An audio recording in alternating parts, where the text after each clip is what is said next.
In a world where Carolina Panthers fans have an insatiable thirst for Panthers news and opinions, only one podcast roars ferociously.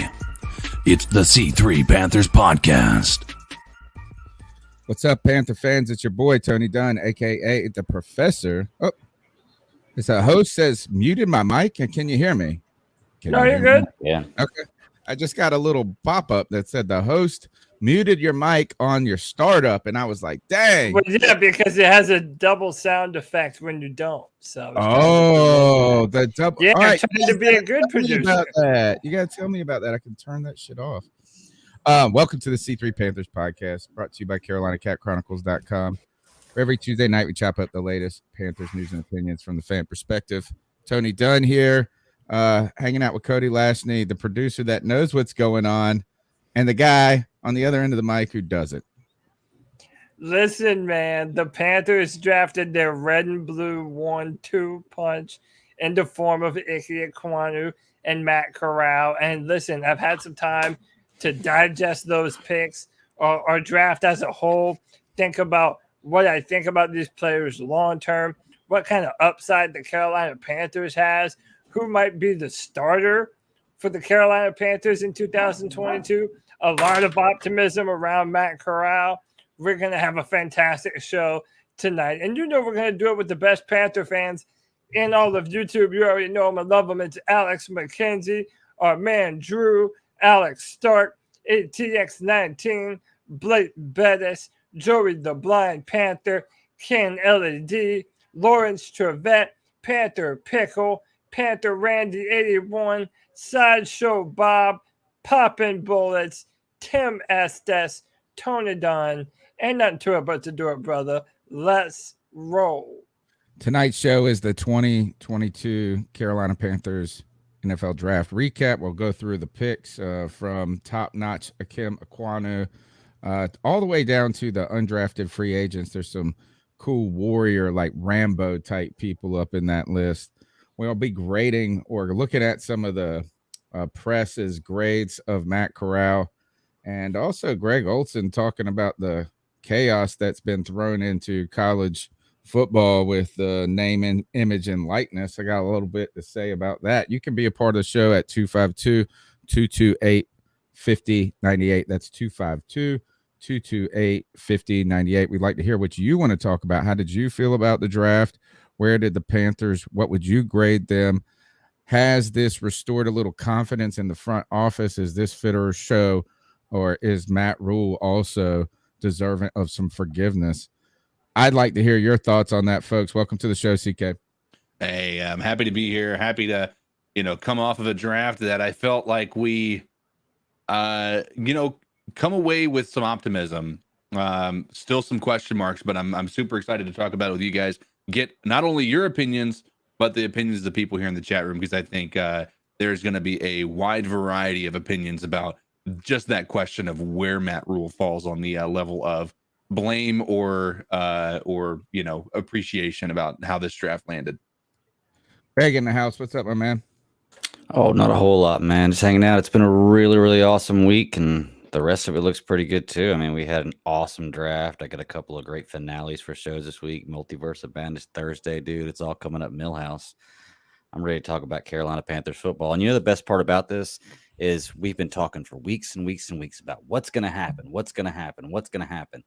Today, the narrative changes, because no matter what you think about it, it happened. And now we get to talk about that instead of now we get to talk about actual events. Yes. So I want to ask the chat room real quick for a favor. I'd like for them to submit I see Golden Corral needs 4. I want to submit Matt Corral nicknames, and then maybe in about 5 or 10 minutes, I'll have Cody put up a poll on some of the top candidates. I saw some as Golden Corral's floating out there, Matt the Magician, Cold-Blooded Corral. And on top of that, someone suggested on Twitter Matty Ice, and everybody, and I saw Mal Mayock go, no. Yeah. So, I thought that was funny. All right, not be a good idea. Smash thumbs up and subscribe. Let's go ahead and jump into the show. Cody, the draft has happened. Your weekend of glory has come and gone. Now it's time to start all over again in some ways for you draft nerds. But the Panthers put together what a lot of people around the league are grading out as a very good draft. So what are your thoughts coming back from by the end of the weekend? Well, Tony, I honestly believe that Scott Fitterer is doing everything in his power to make the Carolina Panthers a legitimate contender.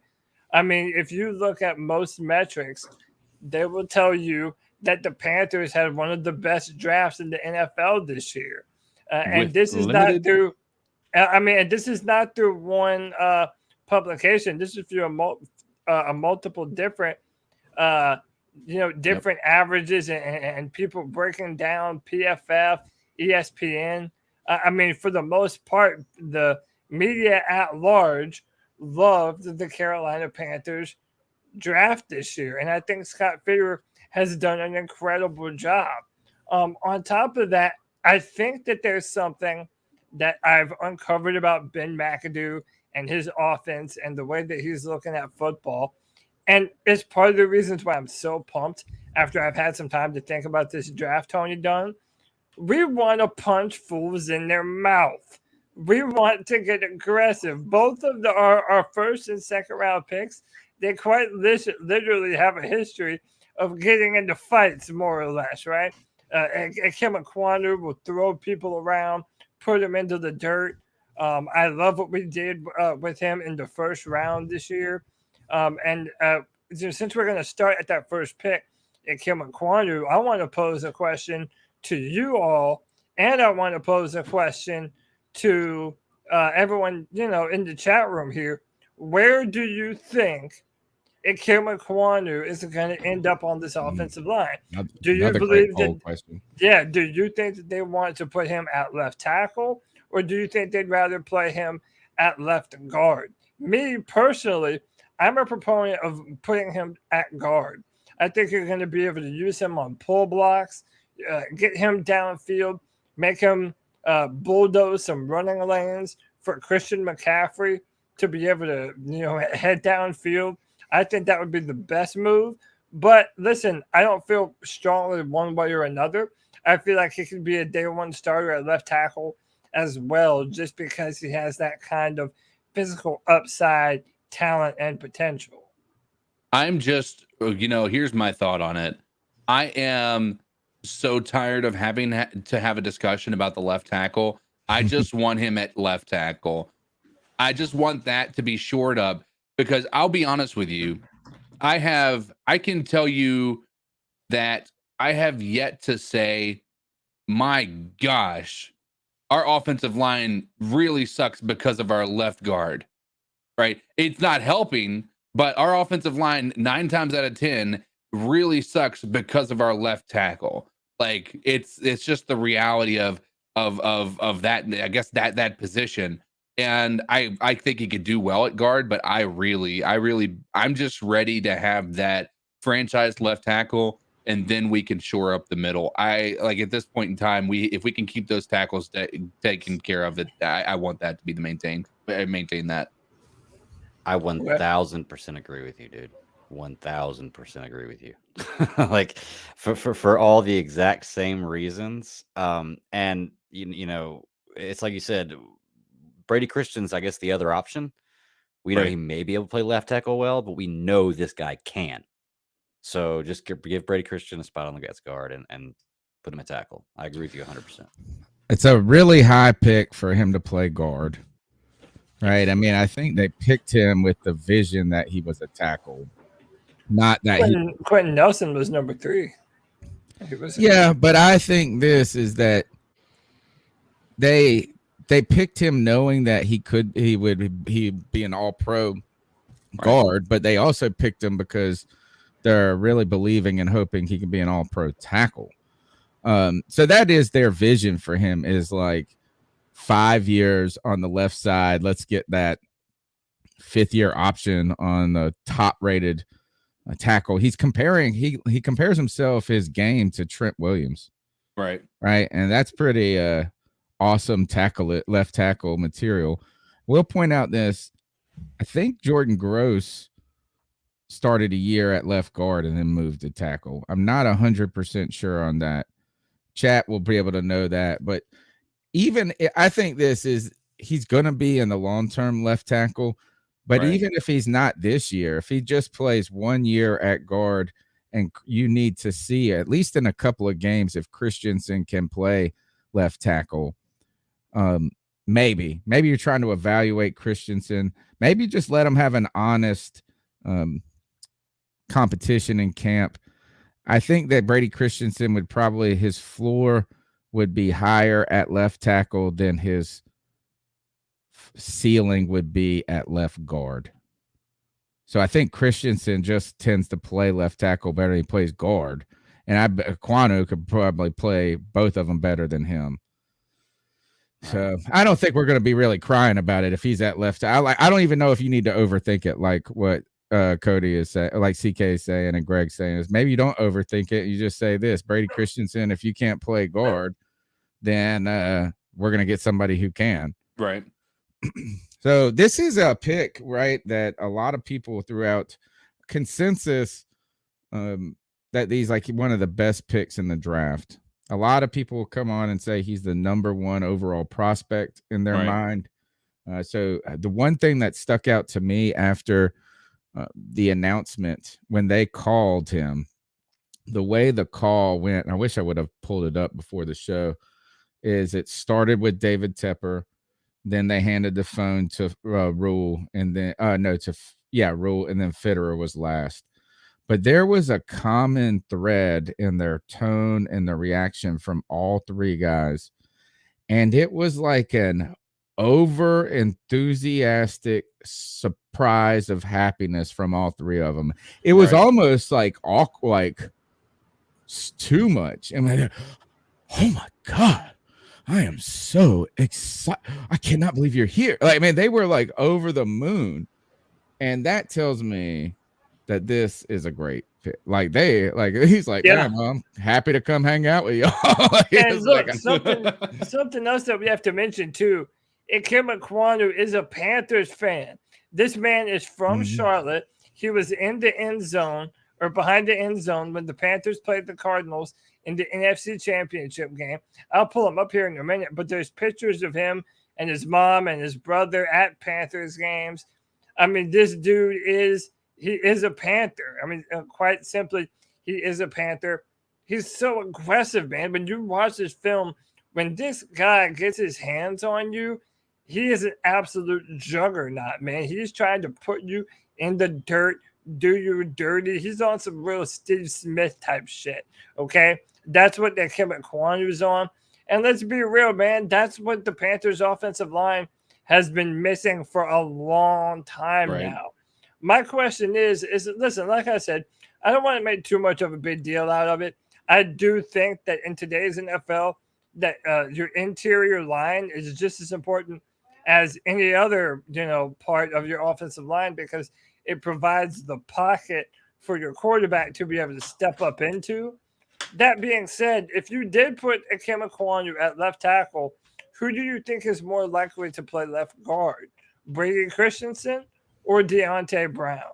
Because in my opinion, at this point, I kind of think Deontay Brown might be looking like the odd man out.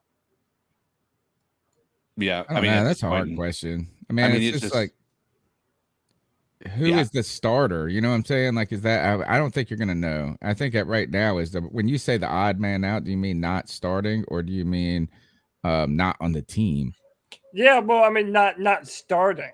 I mean, because, we have Corbett, we have Bozeman, we have Moton. I mean, there's only so many lines that you can play. Are we looking at potentially Ekwonu at left tackle and Deontay Brown at Ekwonu at left tackle and Brown at left guard, or Brady Christianson at left guard? Because let me tell you, man, if Deontay Brown is able to take that next step and become the bulldozer that he really was at Alabama, I'm telling you, man, those two maulers right next to each other could give the Panthers one of the most dominant left side offensive lines in the NFL. Go ahead, CK. Yeah, I mean, I think unfortunately it just doesn't feel like they're giving Deontay Brown the shot, right? I know that there was some health concerns and whatnot, last year, but I just, it does feel like oddly like they're just not really sold on Deontay Brown. You know what I mean? Yeah, I think too is one of the draft picks was Cade Mays, right? Is that his name? yeah. And a lot of people say he plays with that mean, nasty style, like throwing people and tossing people. So this is actually becoming a mean offensive line. It feels like. So interesting stuff there. Super athletic as well. I mean, these big boys can move. People forget Brady Christianson was one of the highest rated physically performing left tackles at the combine in history. Ikem Ekwonu had a freak show combine. I mean, these guys are premier athletes at the offensive line position. So, again, I like the aggression. I love the fighting attitude, man. When you watch this guy on film, he finishes his opponents. I mean, this guy is an absolute mauler.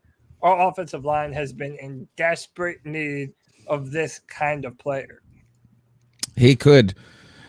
I was reading an article where, in theory, like it's not unheard of now in this NFL for offensive linemen to win the Rookie of the Year, like offensive Rookie of the Year. I think Rashawn Slater. So that's the type of player you're getting, and I think you're going to be able to fill that left guard just fine. When it comes to, like you said, pairing those two big boys together. Man, that could be a mean front. I want to come back and circle back to something that you said, though, about the interior being more important in the NFL and creating that pocket than it used to be in the past. And I don't know if I would say it's more important. What I would just argue is that, like, the athleticism of people that are playing on the other side of the line has improved so much. Right. So is that you used to just have this super athletic dude, like this big athletic guy on the outside. So you had to have athletic tackles that could keep up with it. Now you're having defensive tackles that are running 4.5s and stuff like that. And like you're saying, you're getting freak shows on the other side. So it just turns out that, like, the entire line has to have those elite traits or else it doesn't really work. You know what I'm saying? Like, you're only as strong as your weakest link. Is this Ikem Ekwonu? Which one is he wearing? Please don't tell me he's wearing the no. He's wearing that Luke Kuechly, man. That 59. Who's he with? Is that his brother or something? Man? That's his twin brother in the 13. Okay. Yeah, that's his twin brother. I did my research, and this is from 2016 game against, it's week 8 against the Cardinals as well. So he seems to really enjoy the Cardinals games. Nice. We won that game 20-30. Kelvin Benjamin had 2 receptions for like 49 yards. It was a mundane game from a stats perspective, but it was a game we won. So anyway, not that was super important. Do we play the Cardinals this year? I don't know. That's a good question. We better beat them then. Well, hopefully we play them before DeAndre Hopkins come back from his suspension. Dude, DeAndre, that's crazy. Oh, that's right. I see somebody say that, and DeAndre on the PEDs. Let's move on to our second pick, and probably the most probably. I would say this is probably the one that's caused the most conversation. Well, yeah, it's at the most important position on the team, right? And I tell you that it was a emotional journey from number 6 pick to our second pick, which is the third round in Matt Corral, right? And this emotional roller coaster for me was crazy, because there was a very real conversation going along, at least in the media and on this show, because we are just reading and talking about the things that people read and talk about, is that Malik Willis, Kenny Pickett, and even Matt Corral are kind of where maybe even play in the first round. Right. For even at number 6, we're arguing Malik Willis. So all of a sudden the draft falls. We get Ikem Ekwonu. It's the least controversial pick probably in the last decade for the Carolina Panthers. And then on top of that, you see this continued slide. You get to Pittsburgh. You can go back and watch the draft show, and everybody's like, no way Malik Willis makes it past this. And then they pick Kenny Pickett. And then it goes, wow, the cost of trading in for the next quarterback just went down a lot more than we had expected it would be at that time. So for the next day, the question or on Panthers Twitter, Panthers anywhere, in any bar and whatever, was, are the Carolina Panthers going to trade up? And the following day, the picks continue to come out, and there is no quarterbacks going, no quarterbacks. And the price gets cheaper and cheaper and cheaper throughout. This was Friday night. I want to say around 8 o'clock. So the draft had been going for a while. Around 8 o'clock, these guys are still on the board. We're in the 3rd round. And you're going, oh, man, now it's like really reasonable to go get Malik Willis. Mm-hmm. And this chatter emerges about Baker Mayfield throughout this. Right. The Baker Mayfield conversation was real. And so I did these shorts on that night. And the part that I'm just trying to get to is that this entire roller coaster was interrupted. Like, have you ever been at a theme park and you're getting on the ride and then they shut it down and you got to wait for them to change, if somebody threw up on the car in front of you or something to that effect? The Baker Mayfield shut the roller coaster down, but you were still in it, so it was nerve-wracking. You're watching the picks go by, and then the Baker Mayfield stuff goes. The Panthers move. The Tennessee Titans pick Malik Willis. The Panthers shortly thereafter move up and select Matt Corral. That's the best I can describe the events, Cody.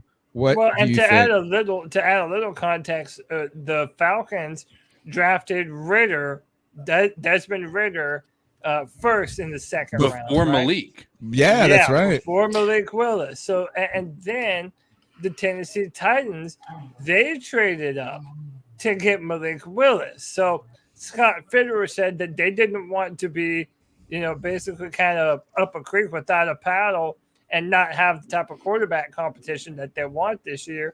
So that prompted them to trade up with the Patriots into the second round to get the Panthers' future franchise quarterback. His name is Matt Corral. He wears number 2 for Ole Miss, and I'm here to tell you that this dude has legitimate talent.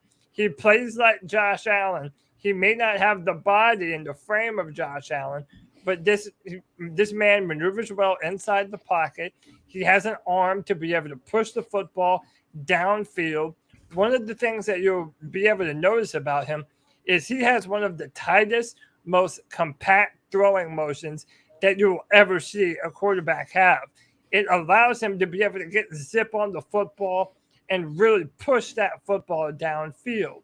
Now, a lot of people were complaining about his size and saying that, well, he might be undersized to play the position.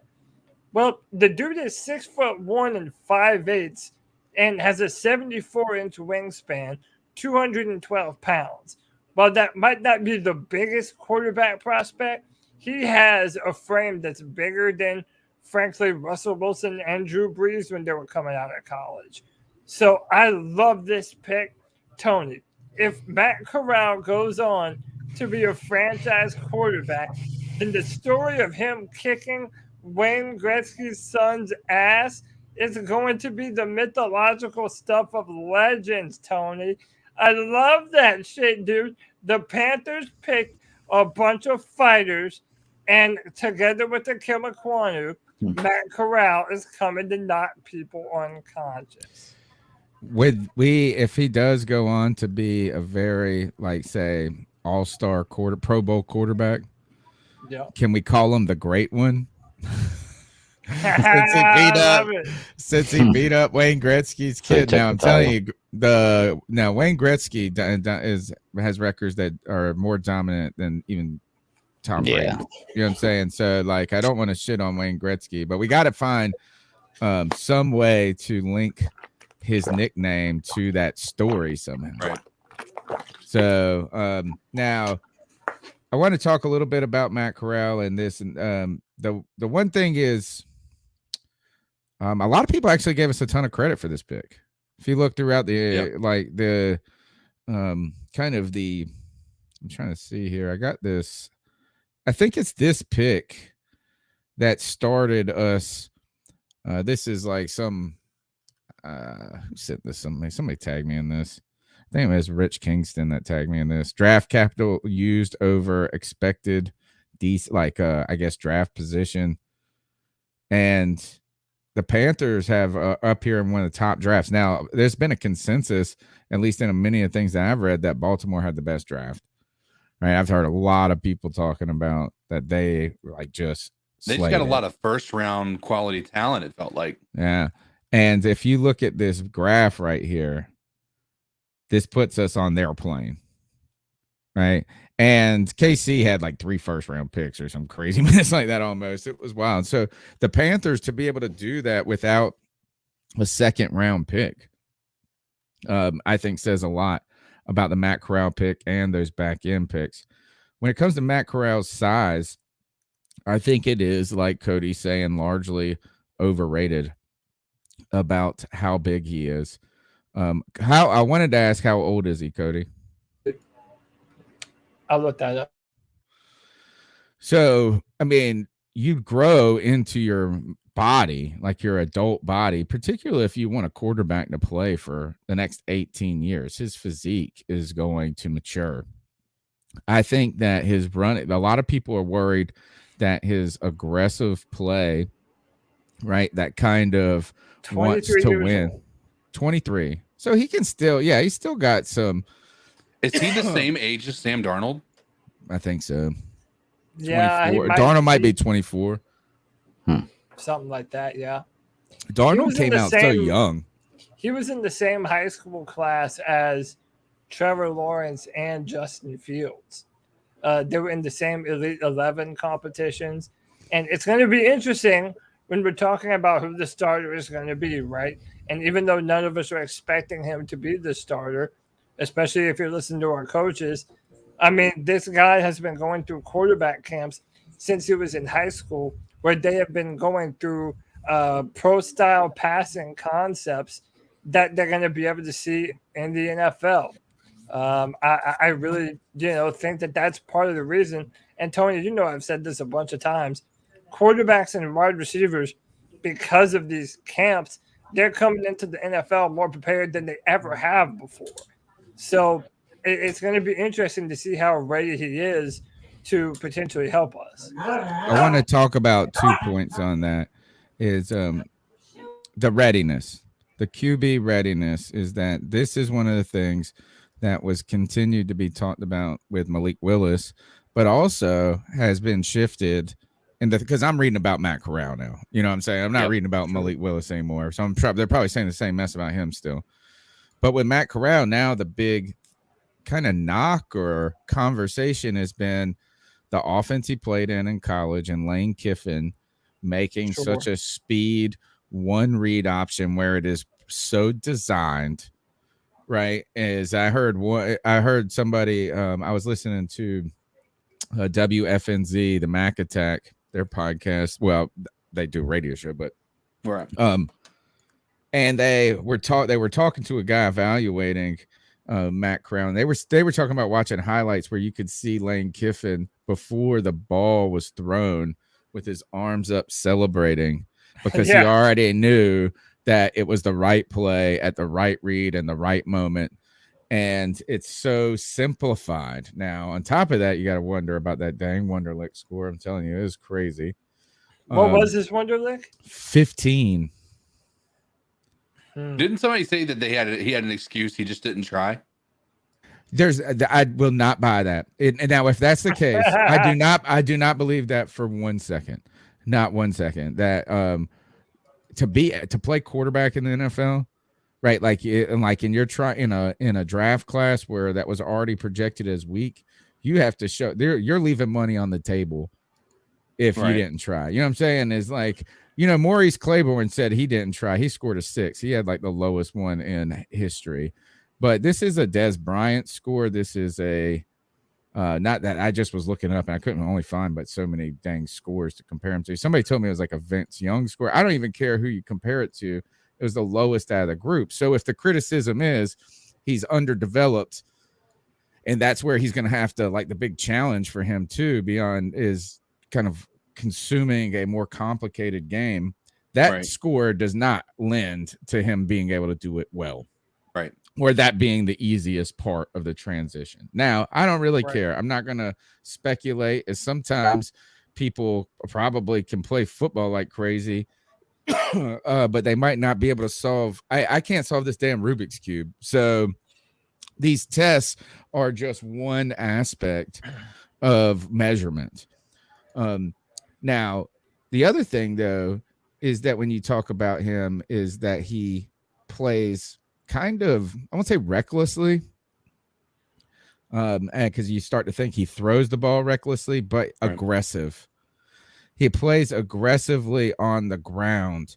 And so then the other question mark is, because he has a slider build, is that part of his game going to be a detriment or a benefit? Cody, and you guys, I'll open it up to you. That's the kind of two things about his play style that I've read and thought about. How do you want to add or respond? So I think ultimately it'll be a blessing. I mean, I would prefer him have the arm talent and maybe, miss a few throws versus him not being able to push the ball downfield. Real quick, I wanted to play this very short clip that I put out on Twitter a few days ago. And I think that even though it was something that was said about him in high school, it's still kind of a true comparison about his game right now. Keep in mind, he had a bunch of different coaching staffs at Ole Miss. He's transferred a bunch. So, I mean, he's grown as a prospect. But listen to some of the comparisons that are made about Matt Corral and ultimately what they think about him and what they have to say about him.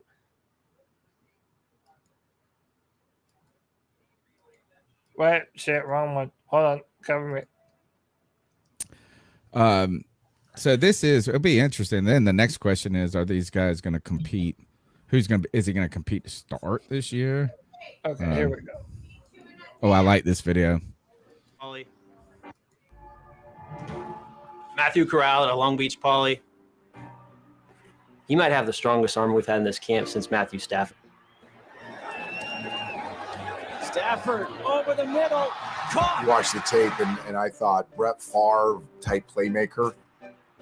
Incredible spatial awareness, like his ability to have people close to him and kind of wiggle out of stuff or spin out of stuff. It's splash reel after splash reel watching his tape. Right now, he throws the ball one tempo, and that is heat. The challenge is going to be to get him to throw different type of passes. Customer service. Not everybody ordered their plate with hot sauce. It's a blessing to get the knowledge from these coaches and for them to pass down everything that they have. Go. That was a good job. Nice.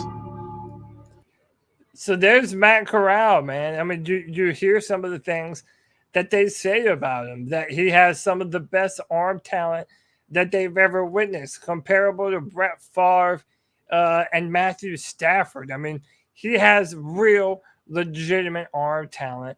And they said that he just needs to pull back on some of the power sometimes. This is why I said Josh Allen was actually a good comparison.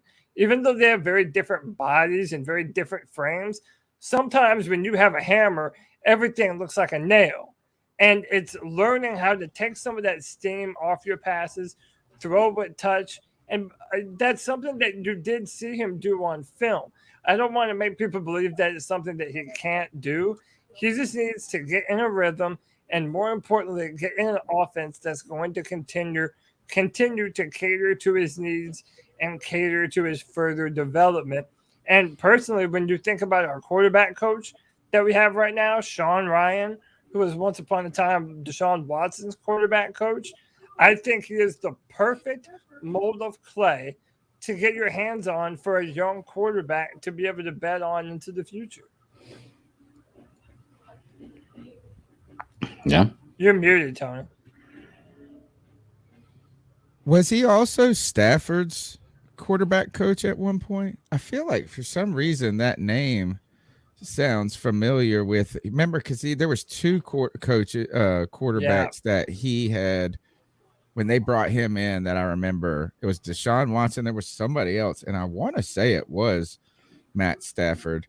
The thing going on is that there's kind of a juxtaposition. Crazy people either think Matt Corral could go stratosphere level, or they think he's destined to become a backup. I haven't heard a lot of in between. And here are the two things. I'm going to pull down the comments for just 1 second. If you look at this is I looked up grading Matt Corral. And these are the two back-to-back descriptions of it. And I thought it was funny. NFL.com said Carolina traded second round to pick to the Jets for Sam Darnold, a move that hasn't worked out for the Panthers thus far. It's a third round pick, blah, blah, blah. But they sent a 20. Where does it get to? Fourth round. While off-field concerns may have contributed to Corral's fall in draft, he's a potential future starter with a quick release and movement skills. So he has movement skills. Then this is the one right below it. They grade him as a B. The next one's also a B from CBS Sports. Good value for Carolina. Ball placement issues were a major concern. This was funny to me right here. He's not quite the athlete to be able to win as an improviser in the NFL, but the raw talent is there, and the Panthers need to address the QB spot. I thought, Cody, that this was a terrible description of what I've seen from Matt Corral, is that it seems like to me that his mobility could very well be a great asset in the NFL in extending plays. I don't think you need to use them a ton in RPO fashion, and maybe in selected spots where you set it up like a chess match, but you're not going to build a game around that, a game plan for him. But I think it's his actual ability to maybe get outside the pocket some and use his legs to create some additional time. That could be a great asset. Patrick Mahomes does this a lot. A lot of the great quarterbacks have this ability to extend the play, and it's his mobility. So what are they even talking about there?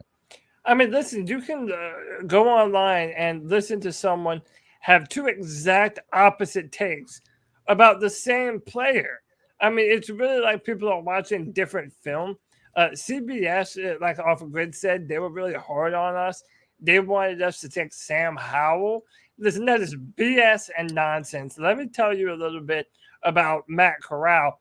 And you even brought this up. His mobility and ability to make throws outside the pocket, frankly, was probably the best in this draft.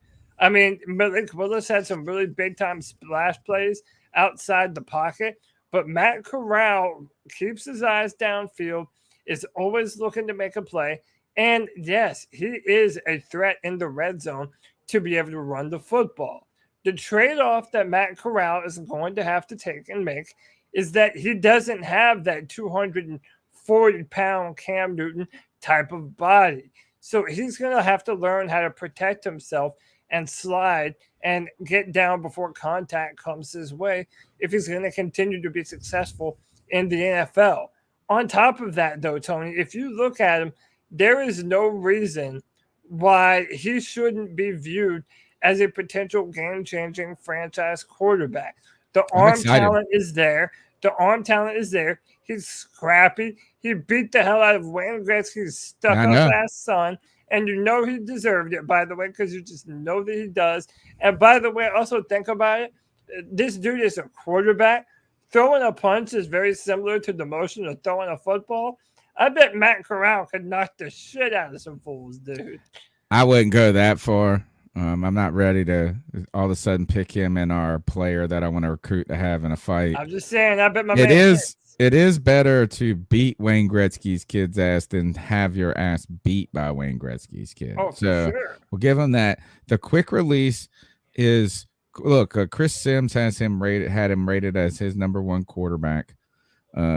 The ultimate knock on him only has been out of the system that he's come in, and that they believe that is so one read that there's a curiosity if that will be able to translate to the NFL. As we've been talking about for the past month or so, like every dang quarterback has that question looming over them. Yep. It seems like in college, they're like, so I think also that tight release, like you're saying right there, actually gives you more time, right? You don't need these giant pockets to throw the ball.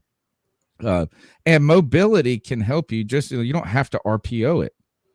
You know, I mean, like it's just to if the D end is chasing you to get one more second, I think is a very helpful thing. Now in college, though, he was out there running the ball like crazy. Yeah, you sure you don't want to pick him in your fight? Oh, Are you sure? Because my man is willing to throw down with you, bro. Maybe you're right. My man's willing to throw hands, dude. That's I what think I'm trying to buying his tell you, jersey. man. I think Dude, I'm gonna buy his jersey. I do want to point out. I do want to point out he's fighting there, but look at the score. They are getting their asses whooped. And listen, So- the fact that this man is a fighter, man. And that's why I led off with that with Ikem Ekwonu and Matt Corral being like an example of the Panthers being a scrappy, tough, in your face, punch you in the mouth football team, man. And this dude ain't afraid of no one. Like, dude, I'm telling you, I love it. And I like the fact that he has a chip on his shoulder, Tony. He isn't that 6'5", 245-pound guy. He didn't go top 10. He fell to the second round. Now he has a chip on his shoulder, and all of his goals are right in front of him, because the only person stopping him from being a starting NFL quarterback is Sam Darnold. That's it. I'm pulling for this, man, dude. This is exactly what I feel like Panther fans needed to get their energy pumped back up and being ready for this next season, man. There's one other thing that's going well for him, and that's Bob McAdoo seemingly had. I heard that Fitterer referenced that McAdoo had a lot to do with this selection. Oh, yeah. And that's something else that we need to get.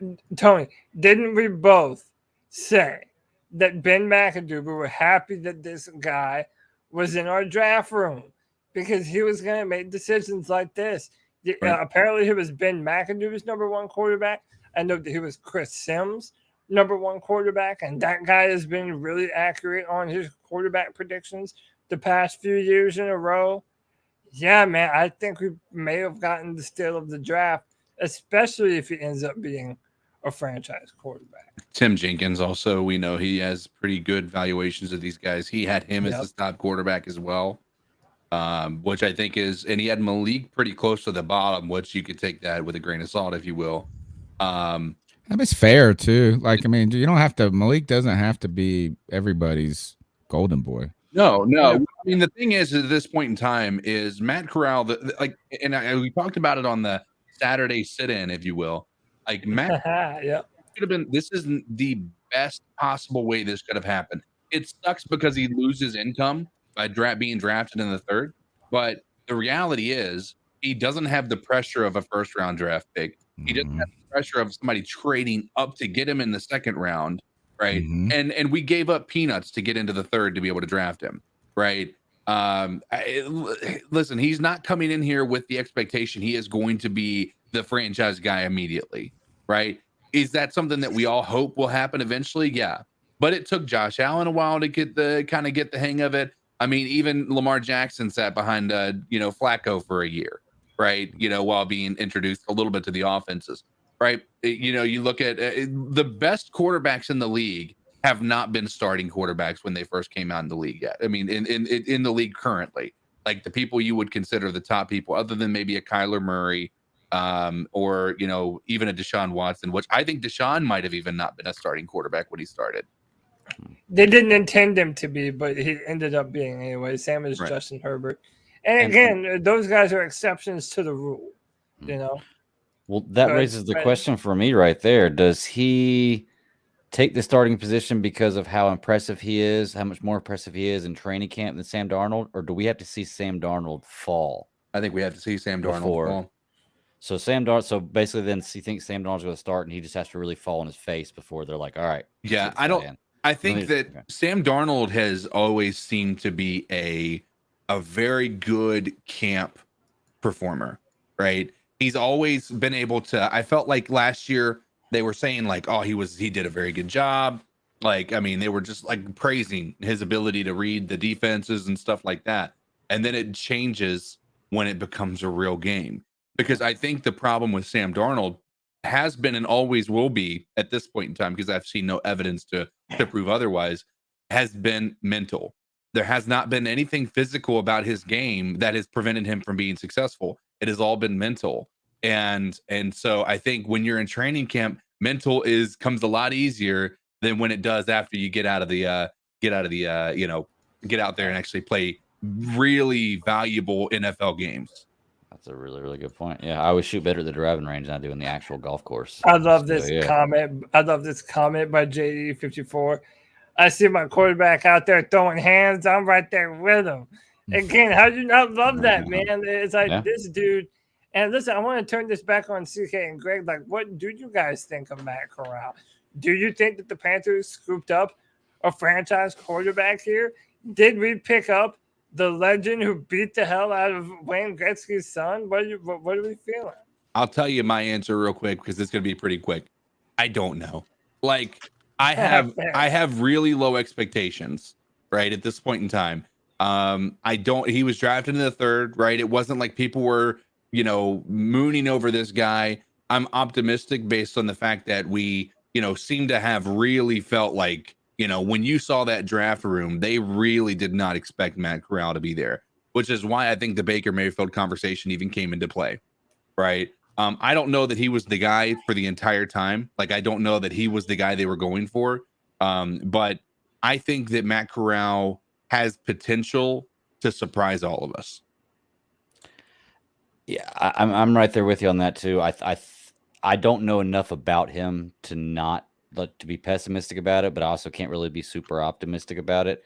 What I truly want is if he's going to be the quarterback from like game 2 on, I want him to be there the whole season, under center the whole season.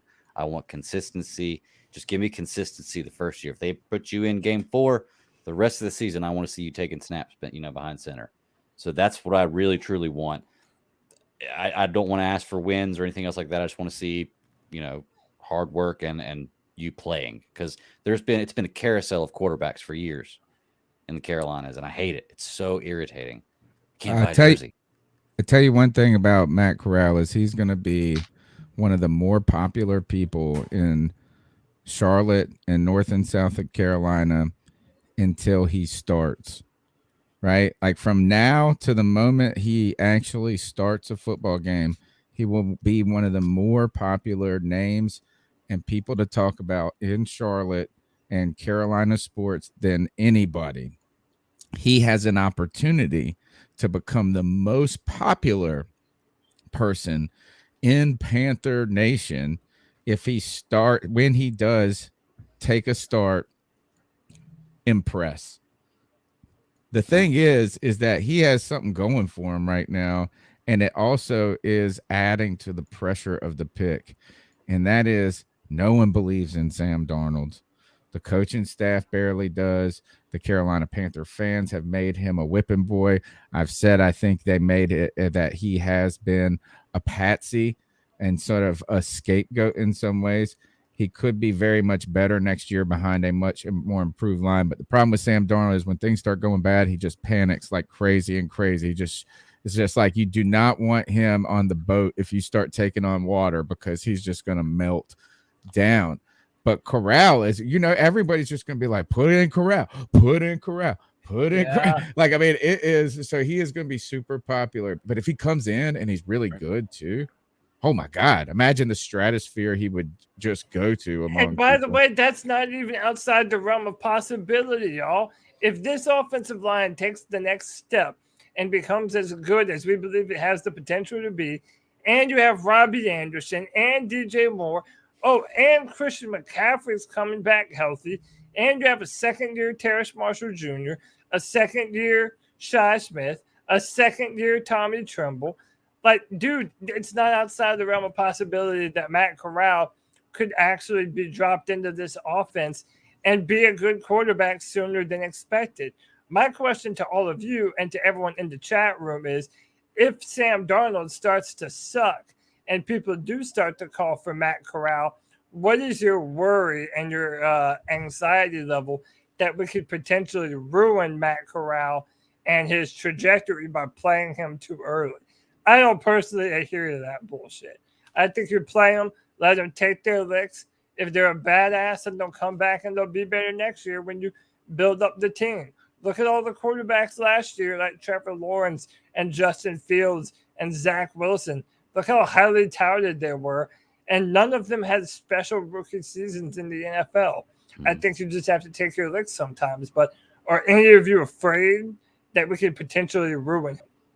No, not at all. I mean, the thing is, worst case scenario, if you did, then you just have a Sam Darnold. We're already there. So yeah, and he's a 3rd round pick. Is that we're just really hype on him right now because we don't have a quarterback. Honestly, and like it's not that he's a number 1 pick, and then you're going to put him on a team that has no weapons and no offensive line, and you're really worried about getting him killed. You're not really, like, it's not a lot on the line for Carolina. Honestly, I think it could cause more harm than good to not put him out there if Sam Darnold is really that bad. Like, if Sam Darnold is going out there and he is sucking it up and they aren't putting Matt, what type of confidence do you think that shows that they have in him? Is that not going to be a knock to your confidence as a quarterback if they're not putting you in and this guy is sucking it like day in, week out? There's like literally no reason for him to still be in the game and they're still not putting you in. Like, what would be even worse is if they named PJ the second, like the backup. Yeah, I agree. That's a great. Like, do you carry 3 quarterbacks? Would be one thing, and I gotta say no. I think you should just. I'm hoping it's Corral, and if Darnold isn't good, then you just put him in. But if we're really right, if the things that we've talked about for the last 52 minutes before this moment about that offensive line are anywhere in the realm of reality, is Sam Darnold will be better next year than he was last year, right? And I'm not saying that means that he's going to be good. I just don't know a world where I'm going to see a Sam Darnold that was worse than last year with a line that should be notably better. That would be really bad. And then if that's the case, you have a duty and obligation to play the best player, and that would not be him. Yeah, I just wonder how long that leash is. Greg, how long do you think of a leash Sam Darnold has this year? Not very long at all. I'm of the belief that he could be taken over in training camp. I mean, they've made it very clear. You're right. Very clear that they're out on him. And now we have a quarterback. And the good thing about drafting at 3 is they can even say to him, they can run the story of which they've been kind of trying to do of, well, we still like you, Sam. Like, look, we're giving you competition. We waited till the 3rd round to draft a quarterback for you, so we can't say we were being unfair, But I think that, honestly, his job's in jeopardy. If we have a good preseason with Matt Corral, you may see him as starting quarterback day 1. Yeah. Well, listen, we're around an hour into the podcast. If you've never been here before, this is a bunch of people who come and congregate, and they love to hear the sultry, silky, smooth embrace of the man whose voice makes them moist. Codizzle, talk to him, Big Papa. Oh, welcome in on this fine Tuesday evening, the eve of the draft. And we have found ourselves with a buttload of optimism. And you've come into this chat. You've listened to 4 incredibly white guys talk about football for no other reason than we look incredibly sexy tonight, and you haven't hit that like button. How do you think that makes us feel on the inside? Our insides need that dopamine. When we see that like button, that counter continue to rise, our dopamine goes through the roof, and that means we can provide you even better content, and we can get out and get a bigger reach to even more people that need more Panthers content. So here, first and foremost, Danielle, happy birthday and subscriber shame. Subscriber shame. 250 people watching, 107 thumbs up. Hit that like button, hit that subscribe, hit that notification bell for every single time the C3 Panthers podcast goes live. Panther Nation is buzzing.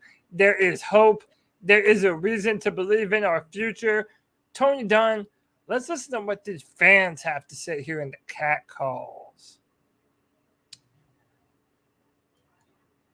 So what are your thoughts on catcalling? Yeah, it's pretty. You shouldn't do that to somebody. And how did that make you feel?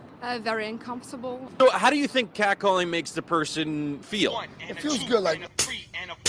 Who's that cat sitting in the back corner with his face buried in his nose? Who's that kid that can use one?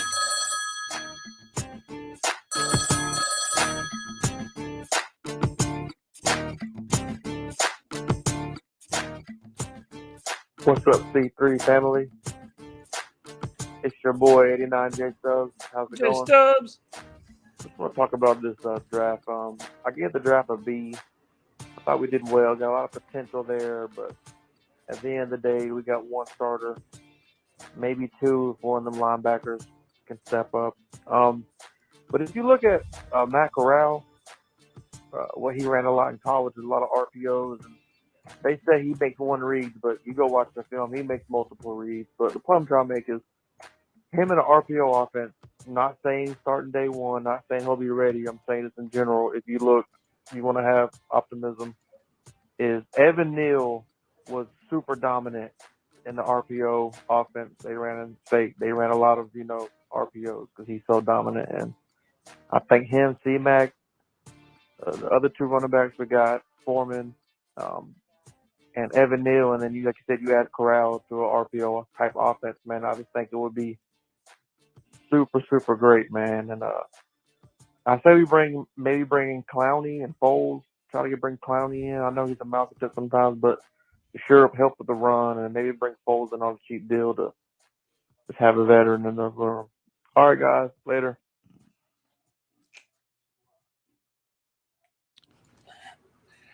Nice. What do you think? I mean, the Clowney thing be interesting. Is that you're kind of you're a little thin at the defensive end. You got a young YGM that you're hoping could show up, but even in Phil Snow's press conference, he said it's really for him. It's been availability that's been the issue, right? And then you get draft this guy. Yeah, you draft a guy who is deep. A lot of people are excited about him. What's his name, Cody? Which one? The Virginia Tech. I had it up just a minute ago. All the draft picks. Dang it. That we drafted. That we drafted. Yeah. Yeah. Amaro Beret, I believe. His name is kind of weird. Amare. Hang on, I have it up. I have the list right here. Well, the point that I'm trying to get to is that Brian Burns. Barno. Amari Barno. Yeah. Barno. Amare. It's Amari Barno. The very talented. A lot of people have talked about his athleticism and the traits, but that's he's super young. I hear like 20 or 21, so that's a developmental pick. So you're not going to go into the season thinking that those defend. We don't have Morgan Fox anymore. Right. You're really trying to do Brian Burns, YGM, Marquise Haynes. Marquise Haynes, I think, can handle a lot of that load with good defensive tackles beside him. But if you did bring in a Clowney, that's the type of player you could use to balance out that offensive line on the other side of Brian Burns, a rounded player. So I am interested in that.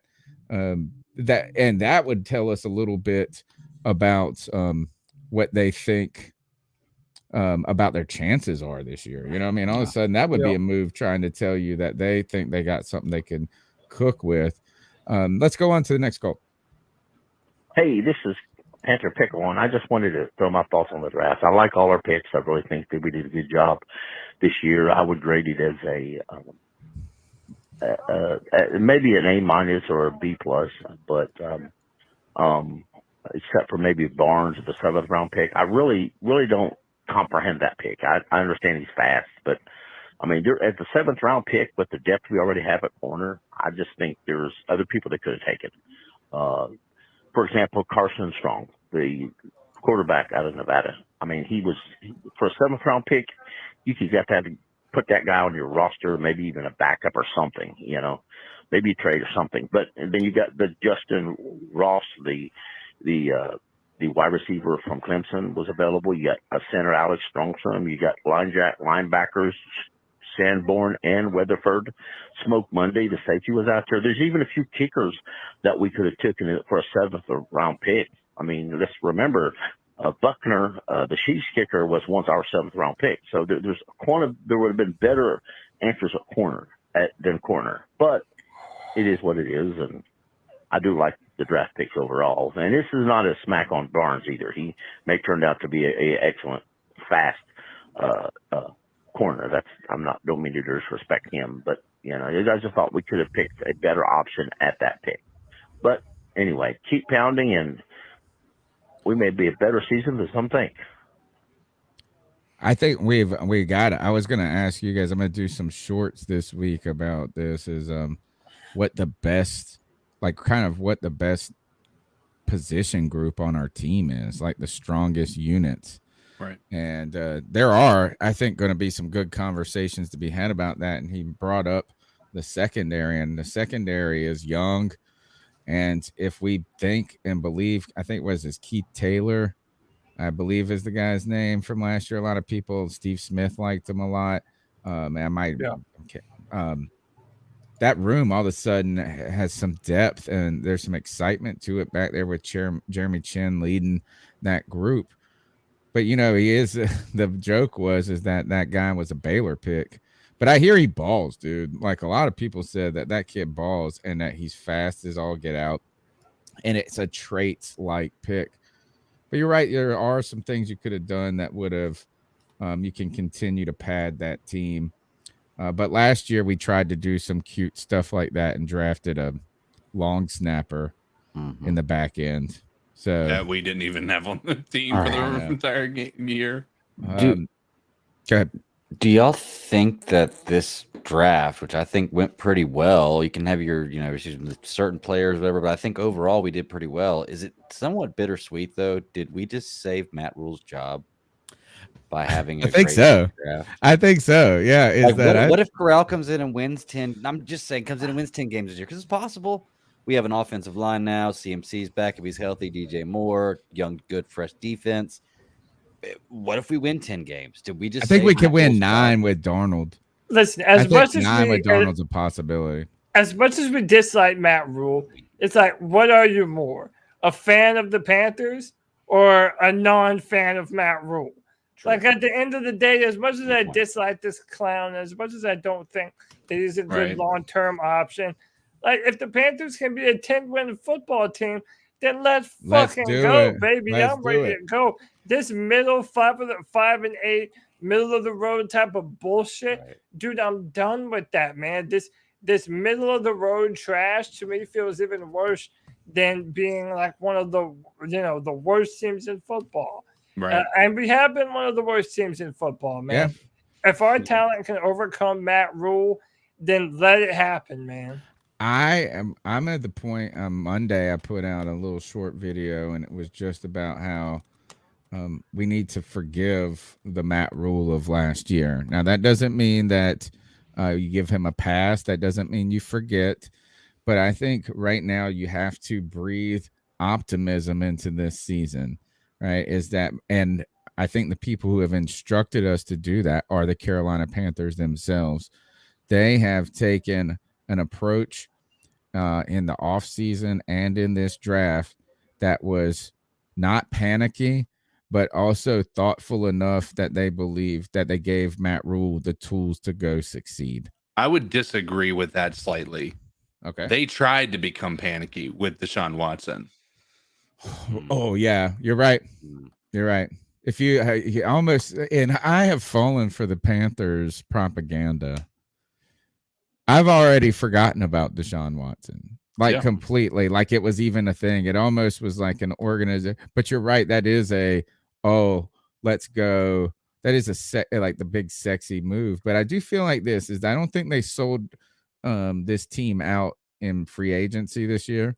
I thought they made wise, strong pickups that made the team better for the most, like that offensive line. I think they didn't ditch Matt Rhule, right? They didn't set him up for a failure, for a tank. And I think this team has the talent with Sam Darnold to win 9 games. And I don't know what it is with Matt Corral. I think right now is you got to believe that right now, Matt Rhule, we got to get back to thinking of Matt Rhule at the end of 2021 rather than 2022. Right. And I think there's a chance. I think there's a chance that he could, and I'm rooting for it. I'm rooting for the Carolina Panthers to have a good season. I'm excited. I have optimism. And the reason I'm so optimistic is not because of one thing. I don't think Matt Corral is going to save us. I don't think one thing is going to save us. I just think we finally have a decent offensive line, a very or above average offensive line that we can pair with a defense. And I think that can give you a chance to be a good football team. Yeah. The number, well said. The number is 252-228-5098. What's going on, fellas? Corey calling in. Just wanted to give my take on the draft, man. I hope everybody's feeling as good as I am about it, man. I'm impressed. I'm impressed with what Fitterer and the team has done. Obviously, you don't want to like speak too highly or get too ahead of yourself because these players just have to hit the field. But when we talk about what we're coming away with after what we were going into the draft with, like coming into the draft not knowing what the hell was going to happen, we had the 6th overall pick and then nothing until round 4, and then to be able to walk out with a lot of people's number 1 left tackle in the entire draft, a very, very, very talented quarterback that we barely gave up shit for him. Like, bro, I can't tell you how fucking lit I am that we got Matt Corral, man, and that we did not give up any capital for Baker Mayfield, Jimmy Garoppolo type, True that. mid-20s quarterback. Like, I don't want that. If we're gonna move away from Sam Darnold, let's go ahead and find a piece. We didn't, reach for Malik or Kenny Pickett.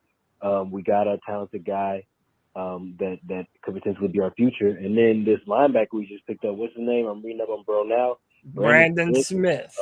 Come back in and getting him in the 4th round. Perfect segue. Runs a 4.5. I mean, shit. We need linebacker depth like Shaq. He's getting up there. Jermaine Carter, he was terrible. So I mean, I feel like coming into the draft, we did a lot of good moves, especially thinking where we were going coming in. Man, I didn't think we'd be able to get this many quality players at like really, really positional needs, man. So I think we're on a good upswing up. I'll see what we can do for the rest of these few rounds. But I hope everybody else is liking these picks like I am, man. Let's see what else we got going on. Don't forget funny man Damian Wilson, the cat killer, or the fake cat killer, that he could be missing action. So tell me about this. So we needed this linebacker pick is important. Another reason that the Carolina Panthers got high draft grades from people is kind of mixing high upside guys with needs on the team. So I feel like the draft people who review us, right, who like the draft nerds who rate people's drafts, they have to combine like the talent of the player, the upside of the player, which they always love, with the need of the team, because then it becomes more than BPA. So tell us about this guy. Yeah, listen, this is the definition of a high upside prospect. All of the guys that the Panthers drafted this year tested very well at the combine. And Matt Rhule has told you as such before. Right. They believe in these guys with the crazy athletic profiles. None other than Brandon Smith, 6'4", 245 pounds, number 12 at Penn State. This dude is a heat-seeking missile, man. They played him a little bit all over the field, so he's a little bit rusty when it comes to certain things. They're going to really have to coach him up. But when you look at just a pure specimen of a linebacker and of a football player, this guy is a physical freak. They're going to ask him to play big and strong, play downhill, run between the tackles, and make plays and shut things off to the outside. Again, he's very raw. He's going to need some polish to his game. But from every indication is that he's a great learner. He's a powerful young man. And I think this is a tremendous pick for the Panthers, man. You put him next to Shaq Thompson. You have Frankie Louvu on this team. Hopefully this goes a long way in the Panthers linebacking core becoming much better than it has been, because the past few years it's been atrocious. I think he's pretty young. That was the defensive end. I'm trying to think. This Brandon Smith guy, linebacker, Penn State. He's 21. 21. He's listed as this is 6'3". Oh God, stupid NFL.com and their damn automatic ads. He's listed as 6'3" and a half, 250 pounds. I think he's an athletic guy, as in he had a 37-inch vertical, 128-inch broad jump, and he ran a 4.5.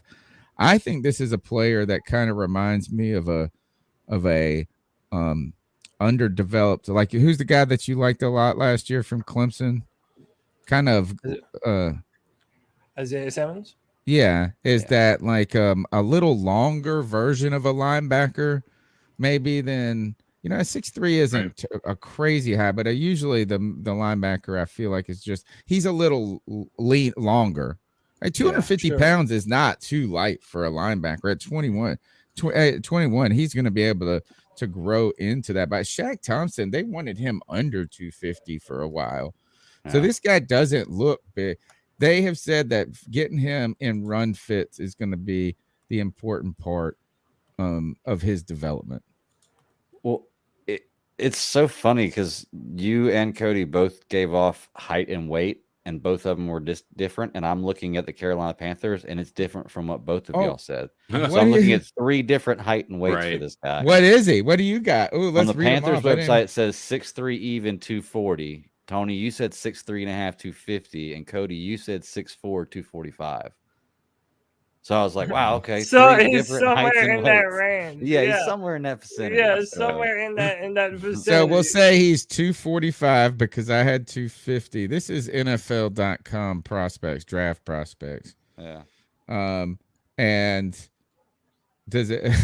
It's just funny how that works, because we're on different sites. I'm on the Panther site. So. Yeah. So is that this kind of seems like a guy though that Cody, I could see being a more modern linebacker in the NFL. Sure. And so good stuff there is meeting needs and picking high upside players. Let's go back to the calls. Hey, what's up, fellas? This is Hampton Howe, HH, from down in Wilmington, North Carolina. This is my first time calling in. Listened to you guys for a long time. But the reason I'm calling in is because of Tony's short that he made the other day about forgiving Matt Rhule. And it just really touched me. And, there's a lot of podcasts that I could listen to that contain Panther content. But you guys have something special going on. And I think that's why you guys have such a high viewer rate. I probably won't be calling back, or anytime soon, but I just want to let you guys know that I really appreciate your fellowship and keep up the good work. Well, look, I do. Thank you for your one-time call. No, that's awesome. Thank you. I like that. Is one of the things about I want people to hopefully do on the internet and myself. This is just something I challenge my own self to do, is to change my ideas as information presents itself, right?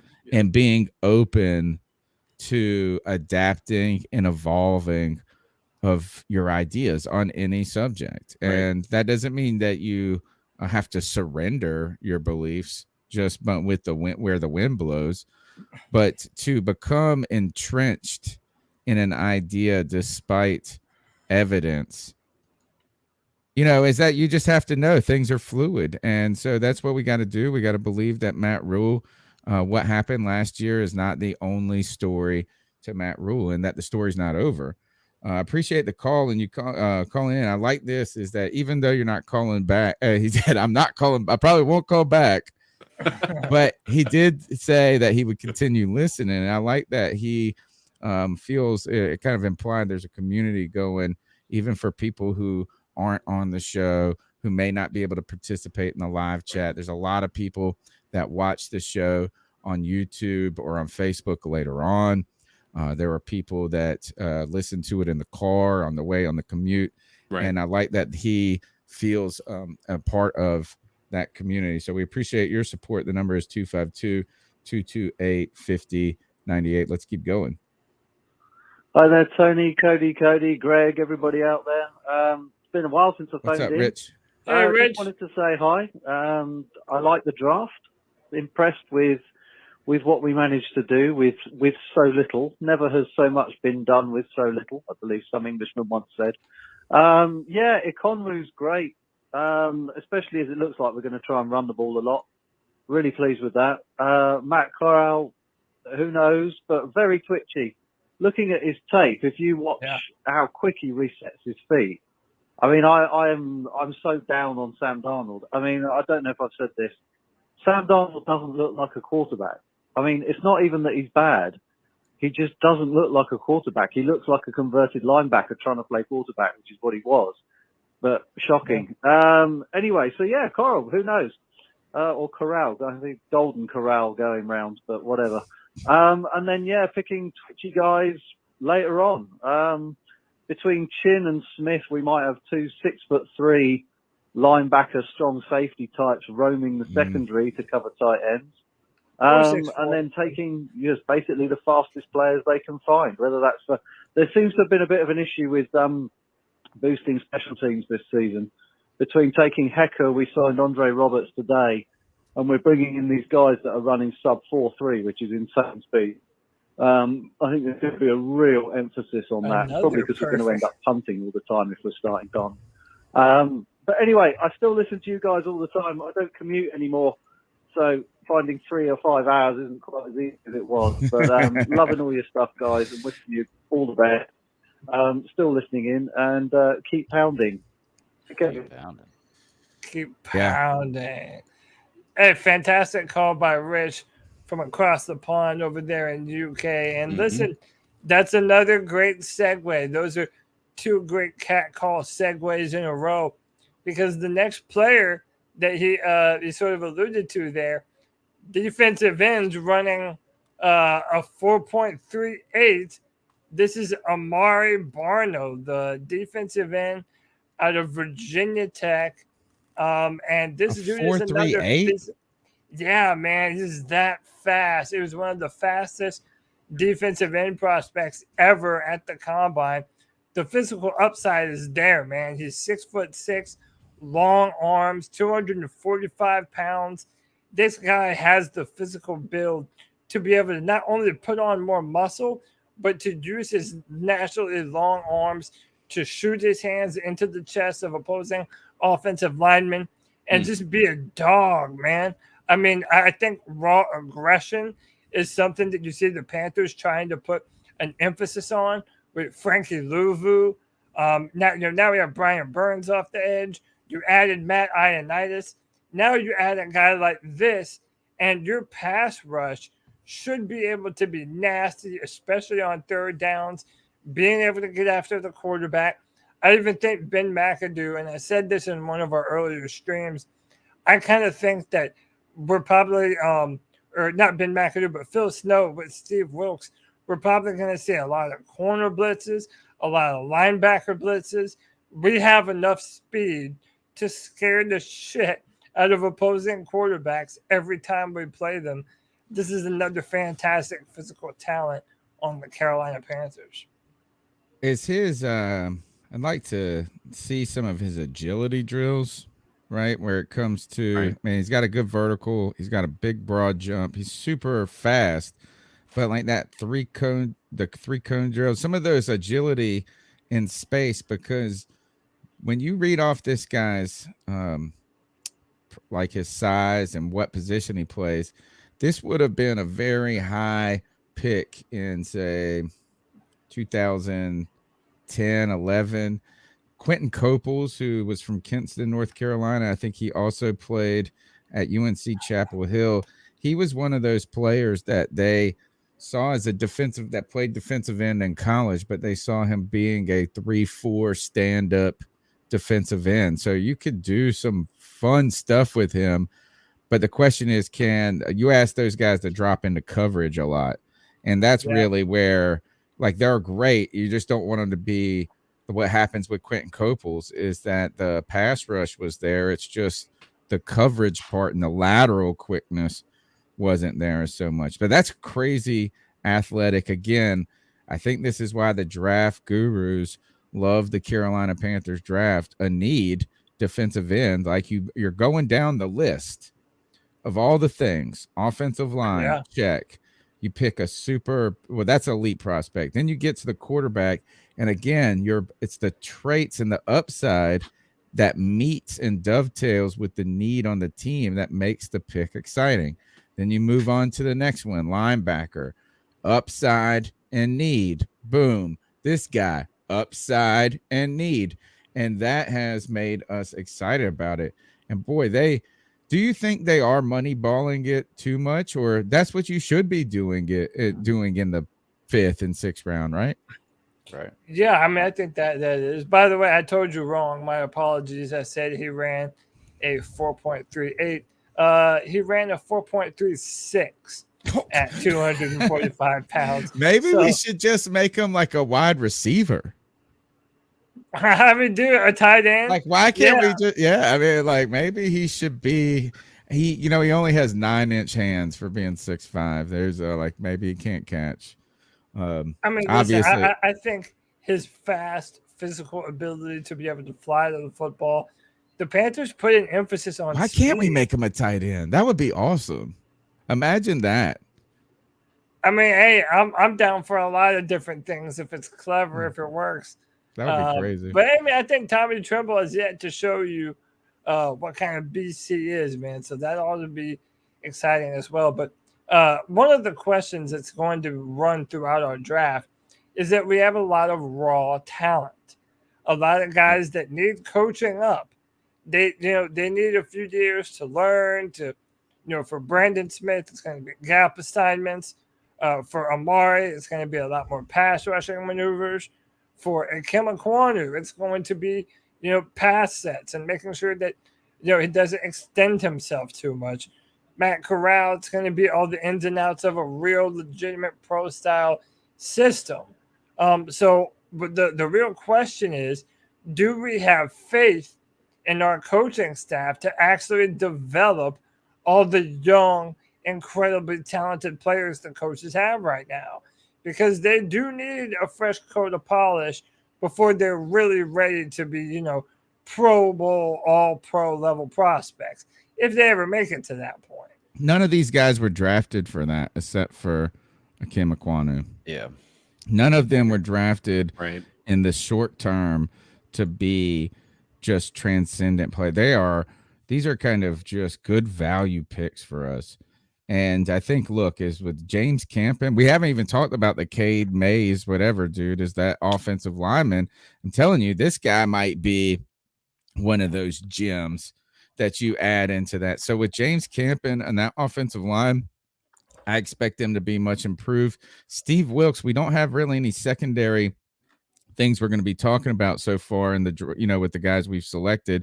So we have confidence in Steve Wilkes. But I tell you, this coaching staff has shown a willingness to play young guys and put a lot of responsibility on them. So particularly on defense. So this linebacker that we picked, this defensive end, I have more faith in them than a lot, because look, Phil Snow's done a good job of coaching up a young defense very quickly. And Jeremy Chin, I think, is a great example of this. Right. And I'm not saying one of these guys is going to be to that level, but right now on the defensive side, we believe that they can coach people up.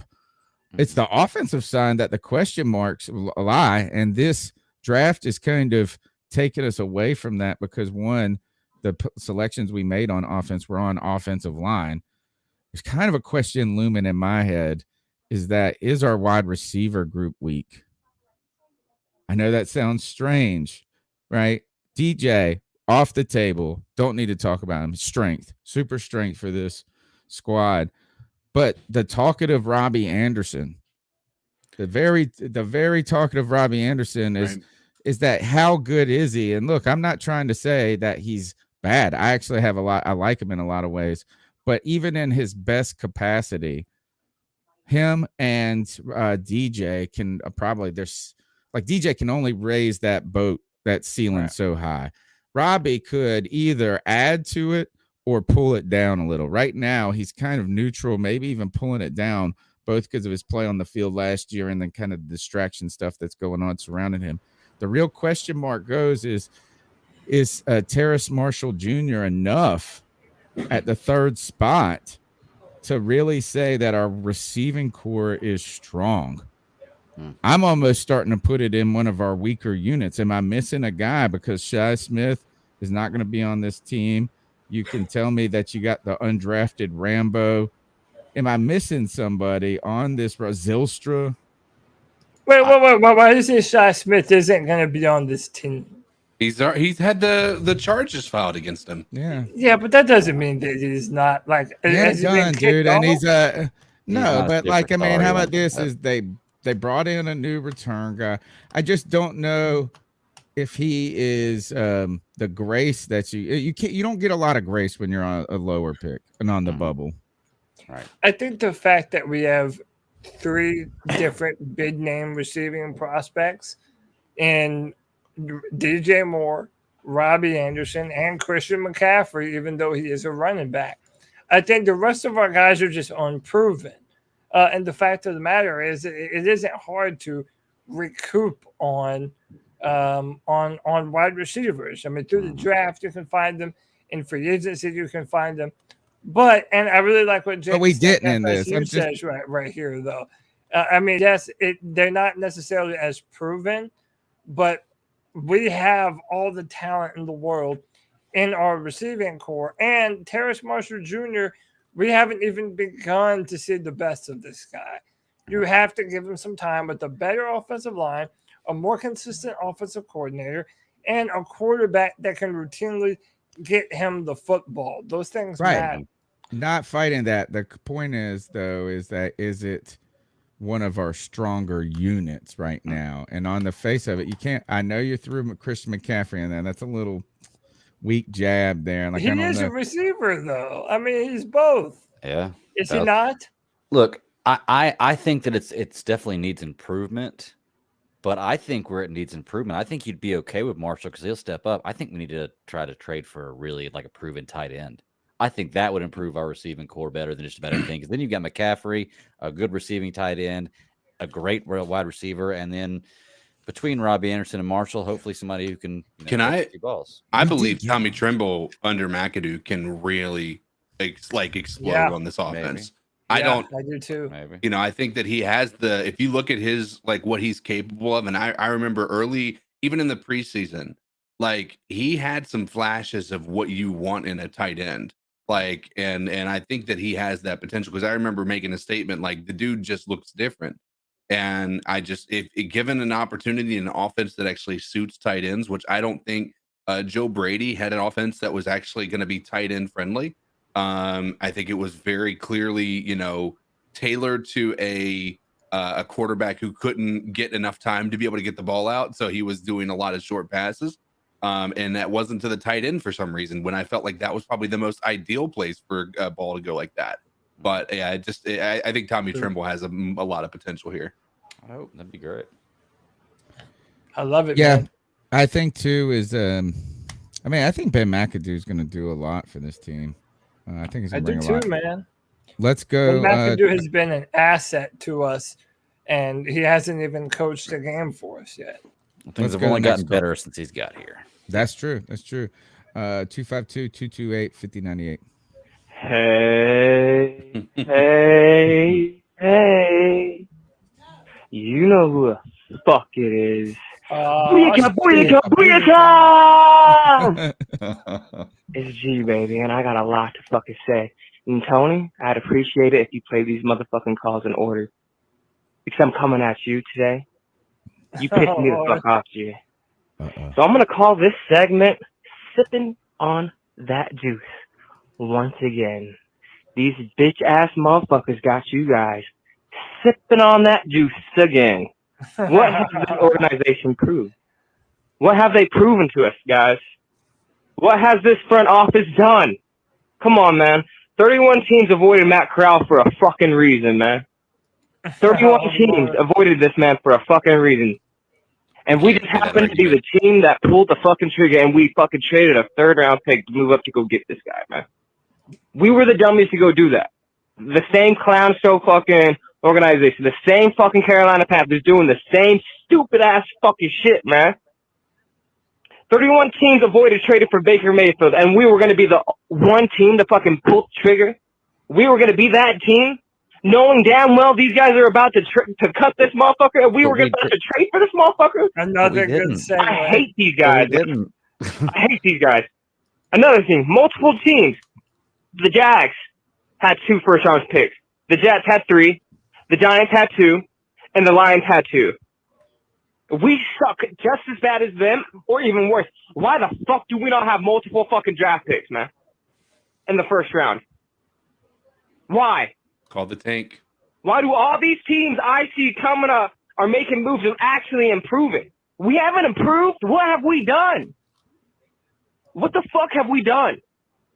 How have we improved? Where? I like the Ickey pick. I love the Ickey pick, actually. It was either between him or Evanil in my book. That's who I wanted. I love that pick. Well, there's your answer. But for us to trade that third to move up to get an alcohol QB that loves to party, that has depression problems, that's willing to open up about it, which is totally okay. But if you want to open up in front of the world, bro, it's obviously you sounding clownish, bro. But you want that to be the face of the franchise, right? God fucking damn, that's stupid, man. Love the Ickey pick. Love it. 18-week schedule, boys. 18 weeks. I want to talk about the Saints roster. I want to talk about the fucking Saints and what they've done, man. Because I don't think the Panther Nation, these dumb motherfuckers, are giving these guys enough credit, man. The Saints are looking scary, man. And whoever says that we're gonna go 1-1 or beat them twice, y'all are fools, man. And then go and pick up a haul. Beat him last year. Was that the last of his? That's it. He's got one. He's got. Yeah. I mean, he's got 3 more minutes. So if you want to react to that beginning, yeah. So one, we have to listen, Tony. Maybe I kind of glossed over this earlier before. Matt Corral, to me, he's like an everyman, dude. In today's world, who doesn't deal with anxiety and depression? Let alone during the pandemic when the entire world was going through it. Like, yeah, this is someone that's relatable, man. Right. He's been through some things. He isn't. Can you tell me some of the details on this? I don't really know. Yeah, man. So apparently when so he had gotten into the fight with Wayne Gretzky's son over at USC. He ends up transferring over to Ole Miss. And this is like near and around the time of COVID. And he said that he was just upset and depressed. His teammates didn't know, really what he was going through. He said that he was drinking too much at one point in time and that he was really going through it, man. He was going through a difficult time, but then ultimately was able to overcome that. He even made a support group of, for people that were dealing with similar kind of issues. And because of that, he dedicated himself to learning the playbook, being a better quarterback, and being a better person all around. So it's like, yeah, man. So like G-Baby and C-Dog came on the Sunday show at the same time. Dude, was difficult trying to be a moderator on that day, okay? But I said the same thing to G-Baby then because he brought it up there too. Like, oh, we have a depressed quarterback that's an alcoholic.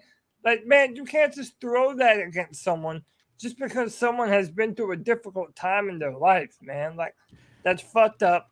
We shouldn't do that anyway. And who doesn't like to have a drink from time to time? It's like, dude, it's such a non-issue. You're latching onto a story that is designed to tear down the lives of young people before they even start their NFL career, man. And frankly, it's kind of spineless, man. So I'm not about it. Go ahead. More to the point of what he's saying, and what have we done? We've done a lot. Like, we've been screaming to fix the offensive line. We drafted 2 proven offensive linemen and used a first-round pick to get what people are arguably saying is the best pick on the board, like in the draft. So we've done a lot to improve the offensive line. I mean, look, if you're upset about us trading up to get him as the Matt Corral, it's obviously a vendetta against Corral. You just don't like Corral because what else would we have done? Just not picked anything and gone in with Sam Darnold? Worst case scenario is he's as bad as Sam Darnold. And what have we spent on him, you know? And it's not like we traded into the first or the second. I mean, like CK said earlier in the show, this is a I hate when they down the trades. Like, I saw a lot of teams. I saw somebody writing negatively about the Jacksonville Jaguars draft. And they were like, I can't believe they traded for this guy when there's these 3 other comps that are right beside him. I was like, it's a 5th round pick. If they want this guy and they got 900 picks, let them trade. What, you know, like, who cares? You can't say that. That's just a draft nerd thing.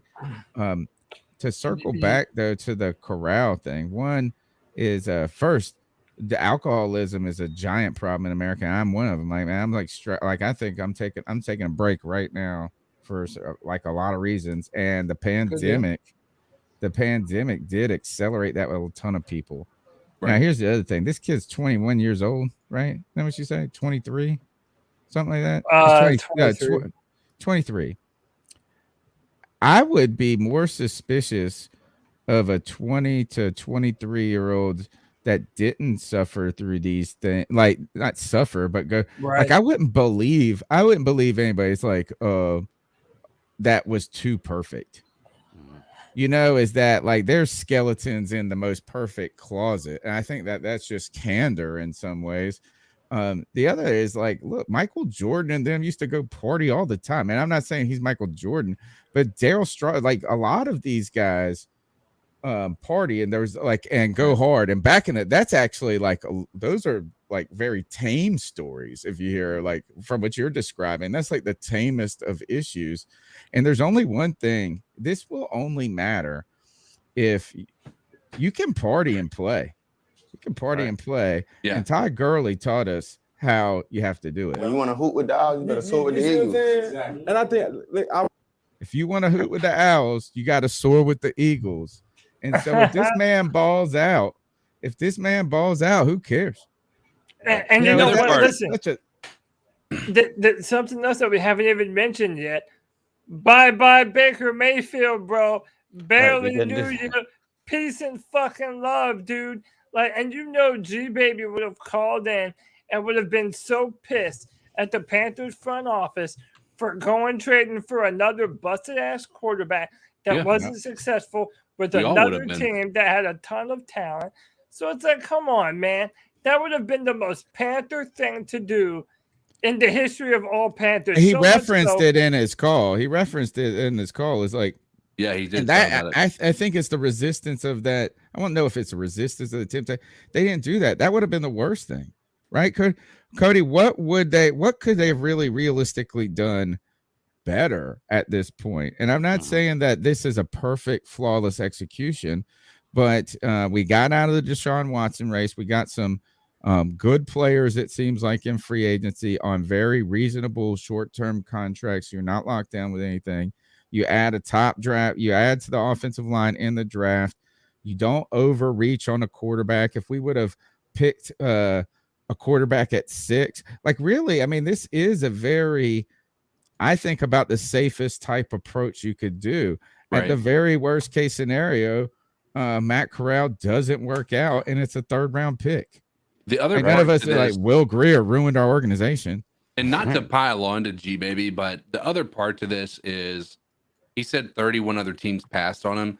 That's just a false statement. There's not 31 other teams that were in need of a QB, right? That you can't say that. You can say that about any player. You can say that. To that point, he would have gone drafted.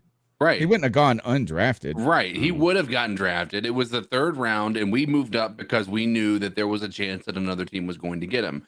Right. And I think they liked him. I do think that. Now, the other part to this is you might be right, G baby. He might not be a good quarterback. Yeah. Right. He might not be, but he was a 3rd round pick.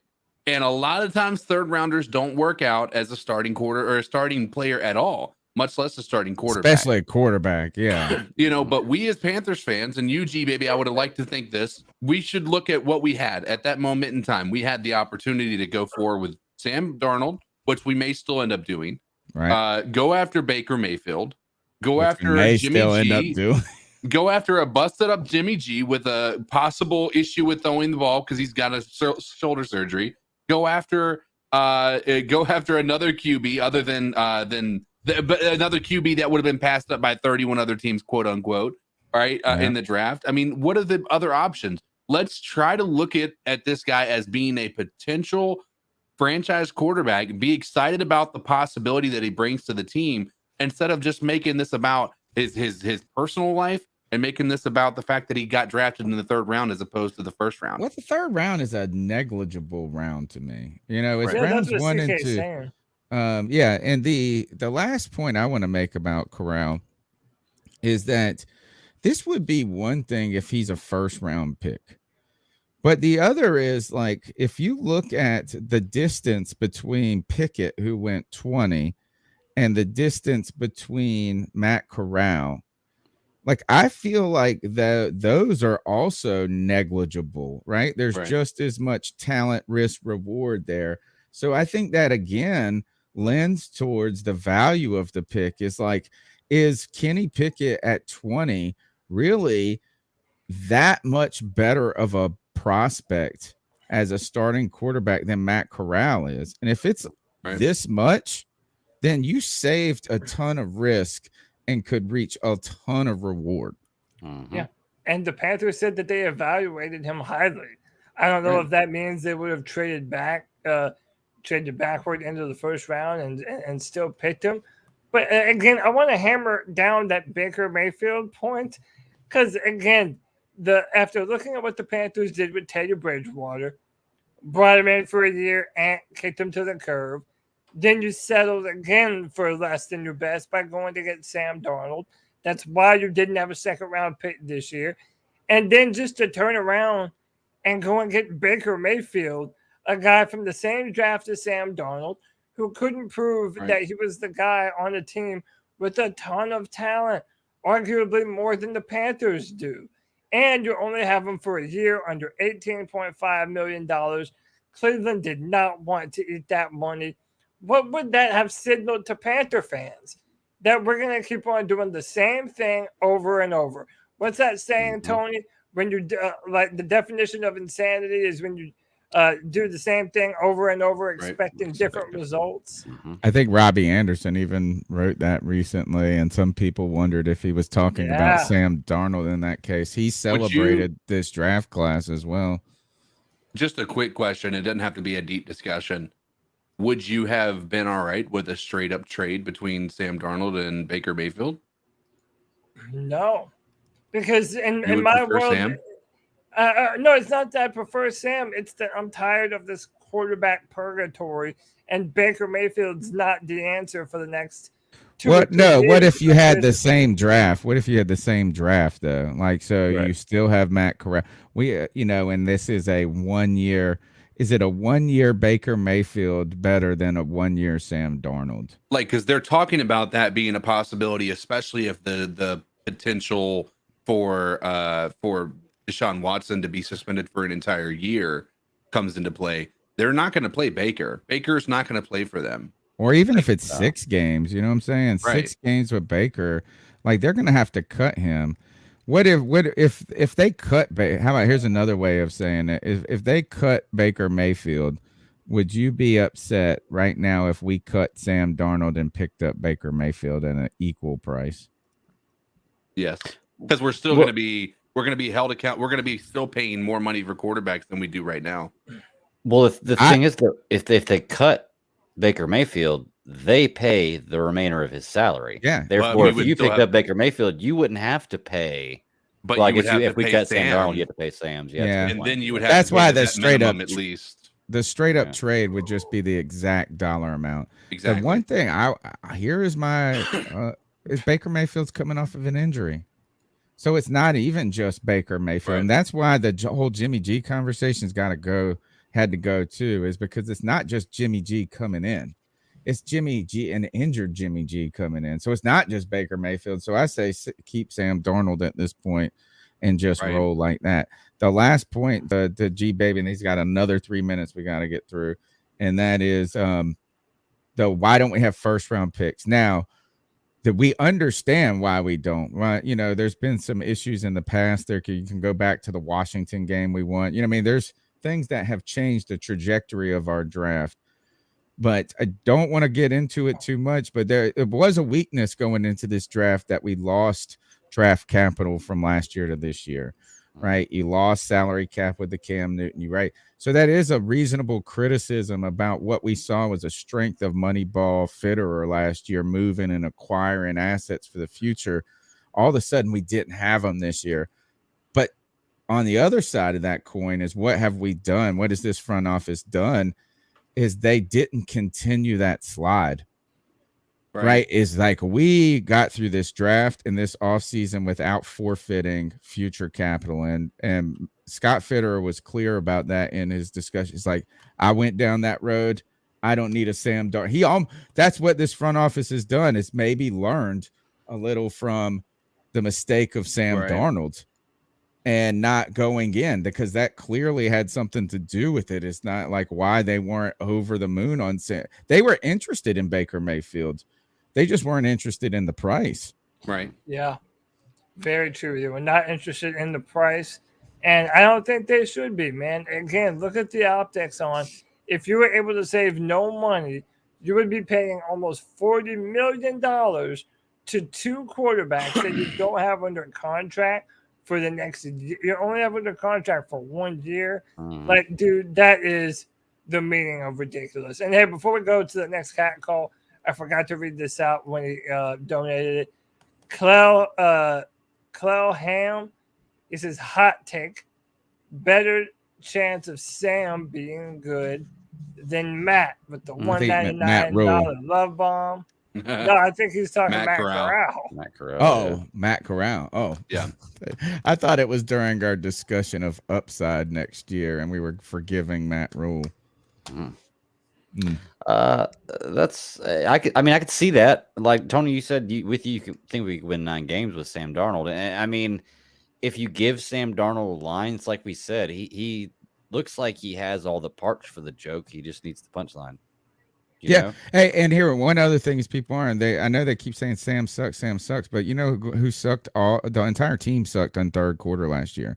So, like, you gotta believe that the Ben McAdoo offense is going to be better in the third quarter, automatically better, right? You know, the problem with this team was just scoring it. So, I mean, there's a lot of different issues, and they weren't just Sam Darnold, and the coaching staff was part of that equation and their lack of experience. So they've upgraded in a lot of areas.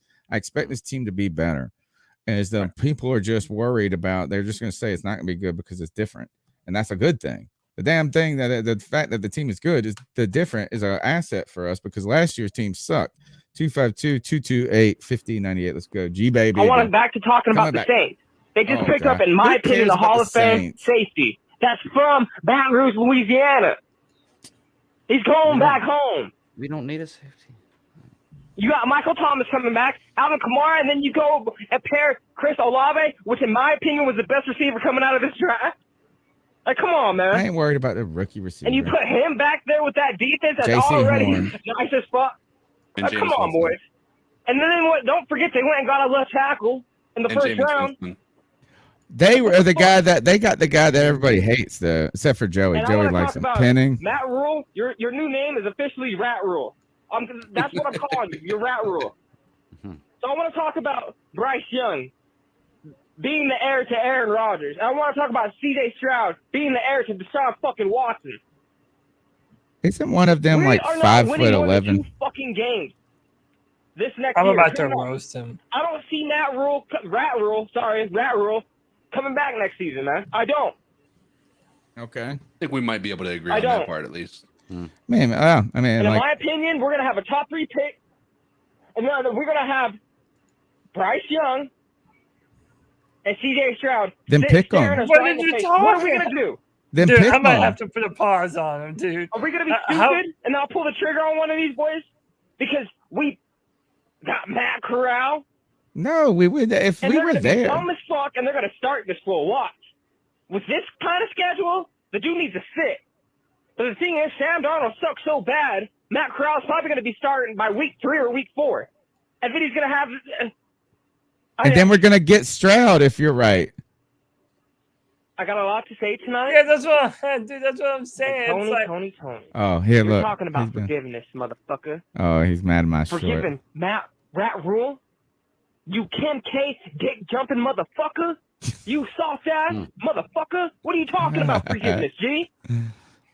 After this He man has always lied to sounds us like he's in training over day. and over and driven this organization to the fucking ground, you want us to forgive him?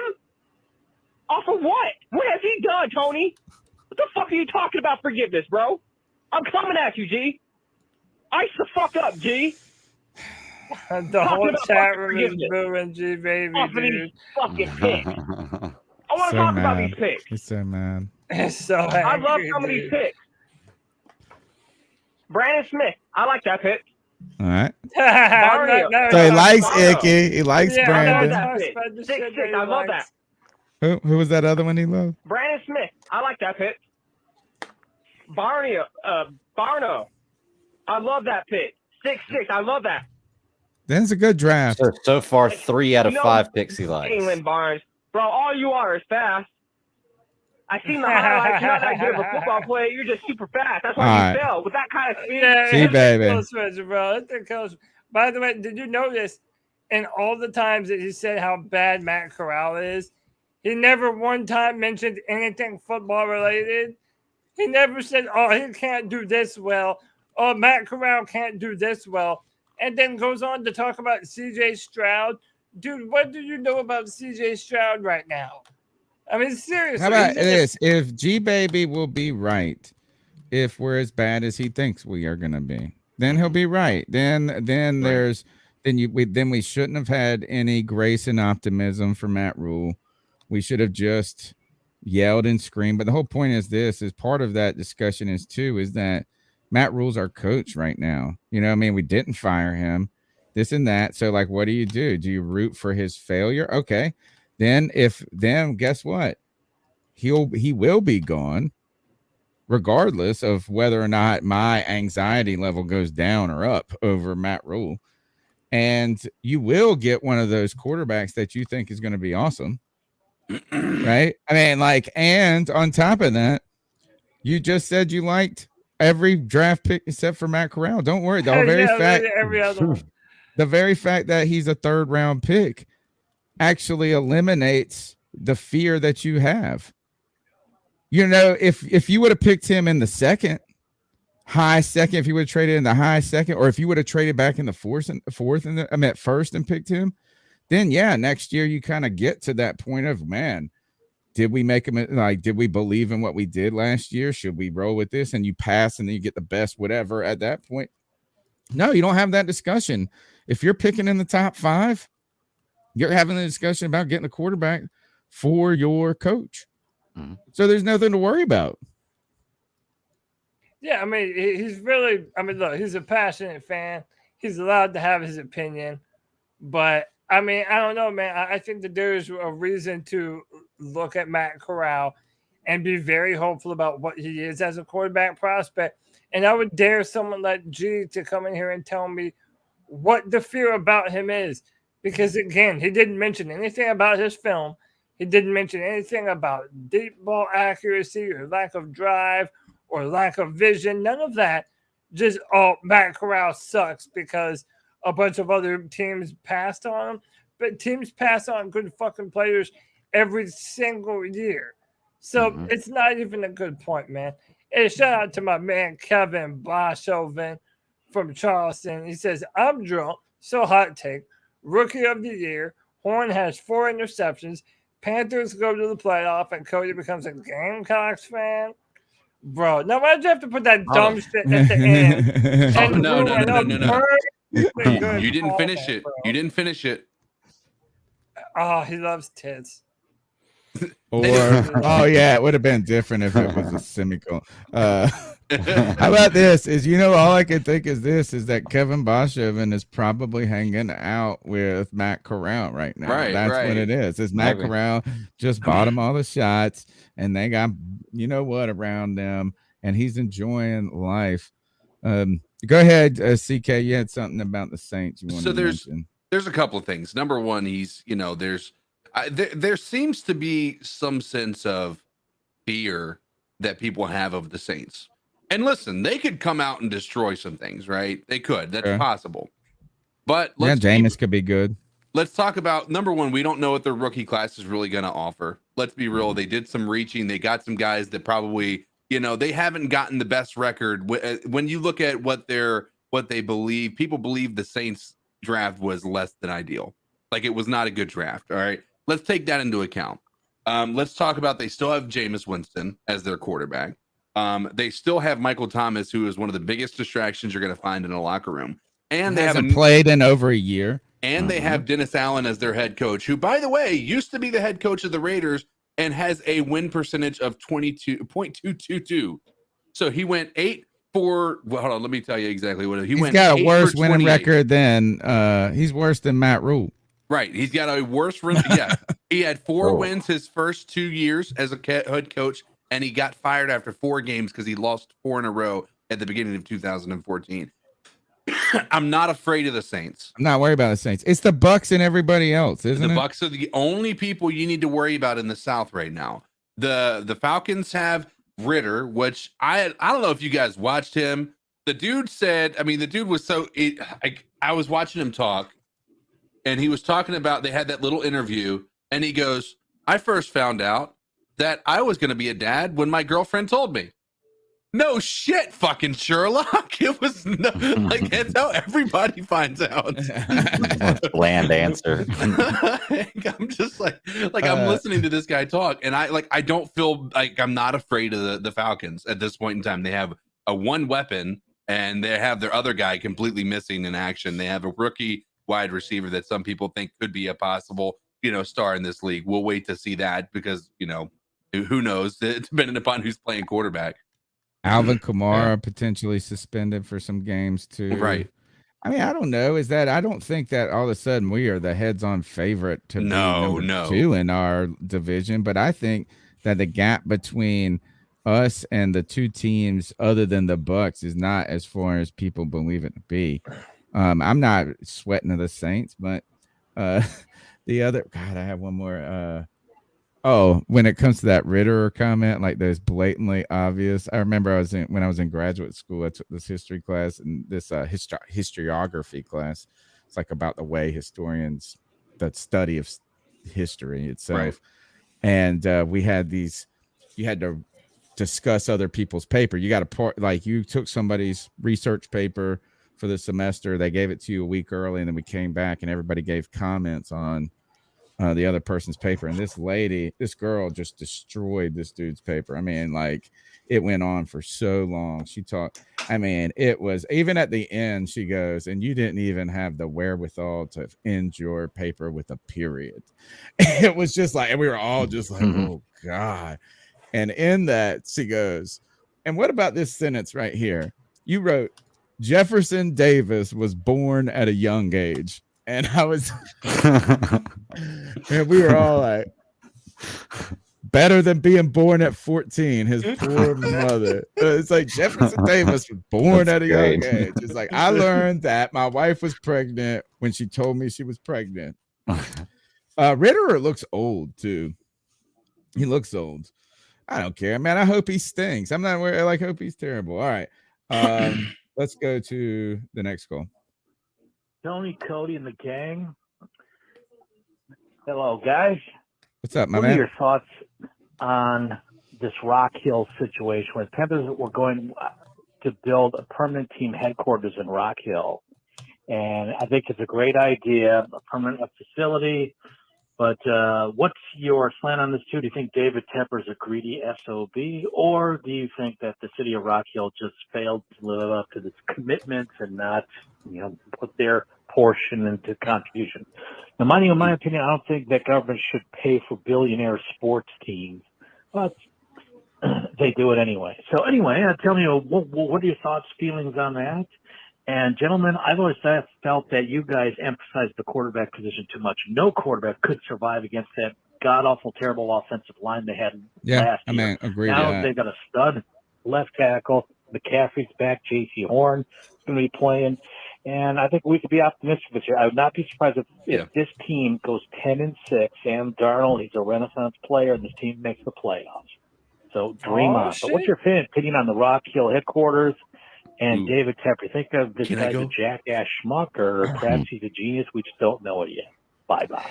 We are going to honor the position of the Rock Hill City Council and not going to hold this discord in a public forum. Here's the thing. He asked the question, is Rock Hill wrong or is David Tepper a greedy SOB? Those two don't have to be mutually exclusive. Right. I think that Rock Hill didn't follow through on their bargain. And I agree with you. I'm a huge proponent that I don't believe that government should be, they can have incentives, sure, but I don't think the government should be providing that much assistance to help build a facility for a billionaire to be able to make more money. That's just not that's my personal opinion. But when governments do agree to it, I've changed my position on this. I think Rock Hill is in the wrong here. I do think that that they made an agreement and they weren't able to honor it. The part of it that's tough for me as a debt collector is also saying that we were in the middle of a pandemic, and that agreement was established pre-pandemic, and they were trying their hardest to make it happen. It sounds like. So it wasn't like Rock Hill just said we're not paying you. It's just like we're having a hard time coming up with the funds. So that's where I have a bit of issues. If they would just need to renegotiate the timeline, then right? That, it had to have been more than that. Yeah, Sorry. and because I don't feel sorry for billionaires, but they didn't honor what they said, and there are some extenuating circumstances. We talked about this a lot in the last couple of podcasts, but the idea is that I think Tepper's net worth has gone up $6 billion since he bought the Panthers. Right. So is that I remember how much do you remember when he bought the Panthers in 2018, 2019? How much he was worth? Do you remember? I mean, he paid $3 billion cash. I want to say it was might 10. be less now with this market going down. I thought I heard 14 billion at one point. I thought I just recently heard 16 billion. So if that's the case, if he was if this is the case, is that in 2018 he was worth 10 billion. And 4 years later, he's worth 16 billion. This dude is getting some returns on his investment. I do think a lot of that probably has to do with the value of the Panthers continuing to rise. Right? It's like all of a sudden that $3 million investment is probably a $5 million investment. That's one thing. Yeah. So he probably is greedy, but so is the NFL. So is everything. And the I've last never thing, met a millionaire who gave away money. Right. Yeah, and the last thing about the roster, I think you're right, is that's the whole good point about this is that at the very worst, we should be better than we were last year because of the offensive line alone. That was our weakness. That was the most central weakness out of the entire team was the offensive line, and more so than even the quarterback position. Yeah, I mean, so real quick, shout out to Kevin Boshoven. He says, need to worry about Golden Corral. And it's all you can eat buffet. I'm talking chocolate fountain. Kevin, you're a weirdo, dude. I love that about you. I love that about you. And that is a nickname that I've been hearing more and more. People are wanting to call him Golden Corral. I hate Golden Corral. I hate buffets. Dude, look, I'm not a fan of a buffet. I hear everyone shitting on Golden Corral. Dude, listen, is it fancy gourmet food? No, but when you want to eat a bunch of shitty food for not a lot of money, you can do worse than Golden Corral. Right. Man. No, that's the problem. Is that what I have a problem with buffets is the ethos of them. It's like the very concept of it is it's like gluttony. It becomes this challenge between you and like I paid $13, so now I have to beat this company. Yeah, and it's just and then you look around. All right, so the reason I'm very passionate about this discussion because one of my kids likes to go. My mother-in-law occasionally likes to go to Golden Corral, and my kids love it because they get to choose everything. They get total choice. And I'm like, whenever they say Golden, I'm like, please no, please no. Here's another thing about why I don't like Golden Corral, the buffet, is that it's also the eclectic food vision that I have to then create. Like I have this mega salad, but then it's like I'm gonna have steak and shrimp and mashed potatoes and black eye, but like it's just like all the food just does it just doesn't match. You know what I'm saying? Yeah. Exactly. And here is a pro Golden Corral tip though. Pro tip. I saw this little kid do this one time. Is that he went and got an ice cream cone, empty ice cream cone, and he filled it up with gummy bears and he hit the road. Like he walked out with an ice cream cone being his cup, because you can't like pack a cup full of gummy bears and walk out, but you can pack down an ice cream cone of gummy bears. And he just took that out to the car and was like, I'm just going to snack on these all day, homie. I was like, pretty smart. Yeah. With you, kid. All right. I think G Baby wants one more chance. Shorter one. Carolina just got desperate, man. Like they always fucking do. Always getting desperate, man. They saw Malik Willis falling. He was falling. Tennessee honestly fucked this shit up for us. Because Malik Willis should be a Carolina Panther. And that's pure But fact. 31 other teams passed on him, dude. They saw And you fucking could have Malik traded Willis up get for fucking him. taken, Then and you they should saw be upset. Ritter got fucking taken. They got desperate as fuck. And so what do? Once again, gave up our fucking future to go for a fucking QB that's not even ready. That's a one-reach QB that turns the ball over. That's not even big. He ain't no 6'1". Dude barely looks 6 He is. He could be 6'4" for all we know, Injury-prone. according to stats. You gonna walk in this fucking college injured? I love how You're gonna walk into the NFL injured? That's just He's what got to happened. get his breath, dude. So somebody on this fucking podcast explain to me why I should be excited, bro. Somebody explain to me. Cody, like somebody explain to me why I should have faith in these guys when they haven't been able to get a QB right, not one, and now I'm supposed to believe that they're going to get this QB right that has alcohol problems, mental illness problems, that can barely fucking pass the ball. All right. I'm going to end it there. Barely pass the ball, bro. Isn't that the point? Isn't that the point? Is like, what else could they? It clearly this wasn't the time to address the quarterback, and at the very worst, you got a potential backup quarterback. Like you wouldn't be reaming the Pittsburgh Steelers for picking. They pick a quarterback in the 3rd, 4th round every year for the last 10 years, and we're not sitting there going, they're terrible. Right. Is that at the worst case scenario, he doesn't work out. Right. But you didn't. I mean, like so what would have been the better alternative? Your other alternatives are Baker Mayfield. Didn't like that option. So, all right. The other option is to have traded up for Malik Willis, right? Or pick him in the 2nd. No, you would still have to trade up for him. You would have to trade up for him. And instead of they thought that the risk was still high enough in the reach that you still would have kind of been in the ballpark of where you're at. And so less risk, same reward in many ways. I wanted Malik Willis. I'm admitted that I wanted because I had latched onto that name. That is the name that brought excitement and this and that. And I was, just the buzz. But at the end of the day, I can admit that a lot of my desire for him was simply because of the buzz surrounding the Zach Wilson, the Trey Lance type prospect. I recognized that factored into my emotion. But when I saw Willis slipping, I was interested in it. But at the same time, we didn't trade away our future at all. I actually put a short up that said that, and somebody was like, what are you talking about?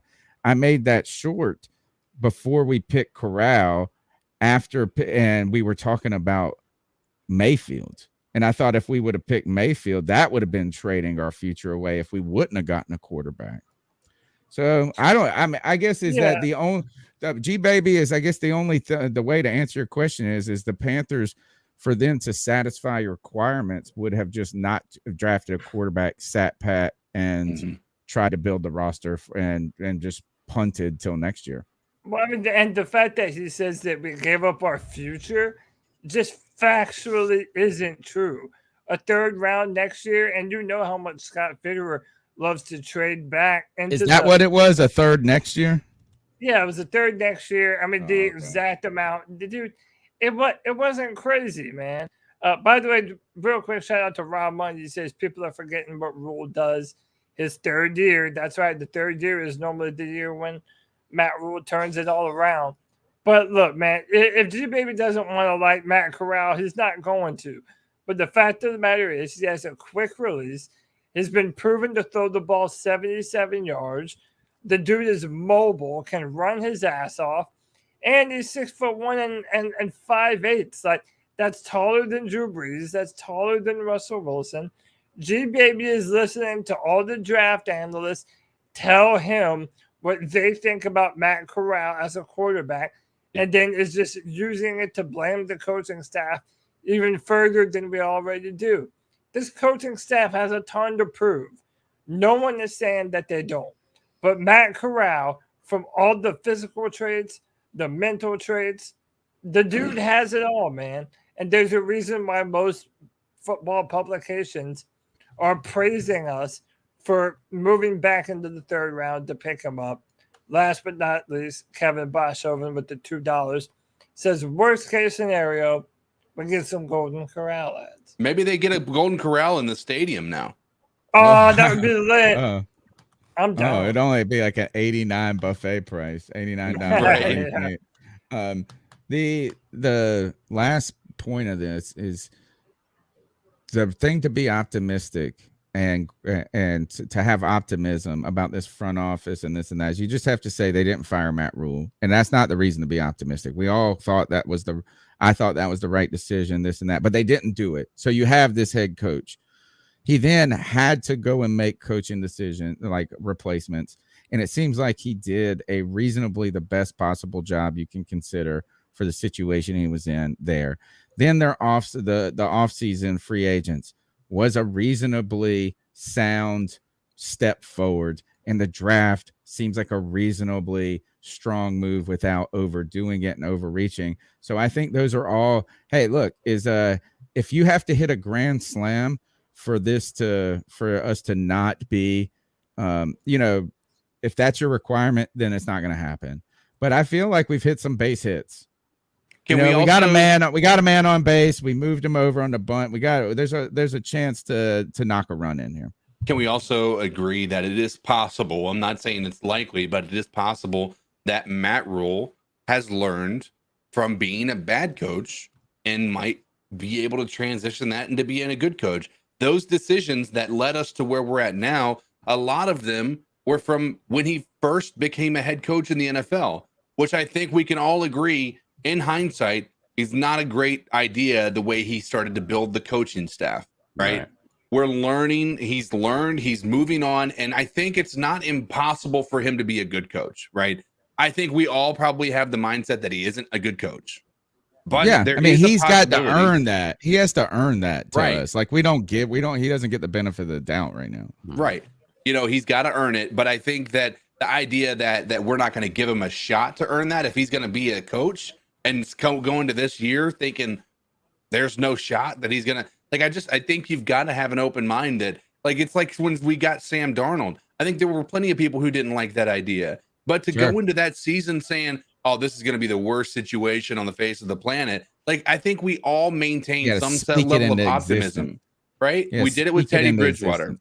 We were looking for things with Teddy Bridgewater. Maybe Teddy Bridgewater can come in here and be the same guy he was before his knee injury, right? There's still some skepticism, but we weren't sitting there literally just destroying that decision. We were maybe he can do something. We didn't like the fact that Cam Newton was cut in his favor, right? But we were hey, maybe he can come in here, maybe he can produce. And then we didn't shut him off immediately. The idea to shut off Matt Corral or even Matt Rhule before the season even begins with all of these what seemingly look like positive movements Like, I think right now is a good time to be an optimistic Panthers fan. And it sucks to be an optimistic Panthers fan because guess what? We ultimately get disappointed. But you know what? I would rather go into every season like a Browns fan saying we're going to win the Super Bowl this year with no evidence that that's going to be true, instead of being somebody who just thinks our team's going to suck for the rest of the lives. Have you that, man? And that's what G Baby I think needs to learn a little bit, man. Dude, when you have these young, talented players, give them some faith, man. Believe in them. Give them some time to work out. And real quick, we got some more donations rolling in, man. Kevin Boshoven with the $2 says we can get Rattler if it don't work out. Cody's BFF? Hell no. You can keep that Rattler shit, bro. And then Jarrett Cole with the $5. He says that will end Bojangles for sure by serving Golden Corral buffet. I don't know. I'll take Bojangles over Golden Corral any day of the week. Really? Y'all hate Golden Corral that bad, man? Golden Corral? No. I like Golden Corral, but Bojangles is phenomenal. I don't. Are you kidding? I don't like the whole prospect of it. Have you guys seen that? I got to watch a lot of ads these days with my Hulu and stuff. I get the same ads over and over.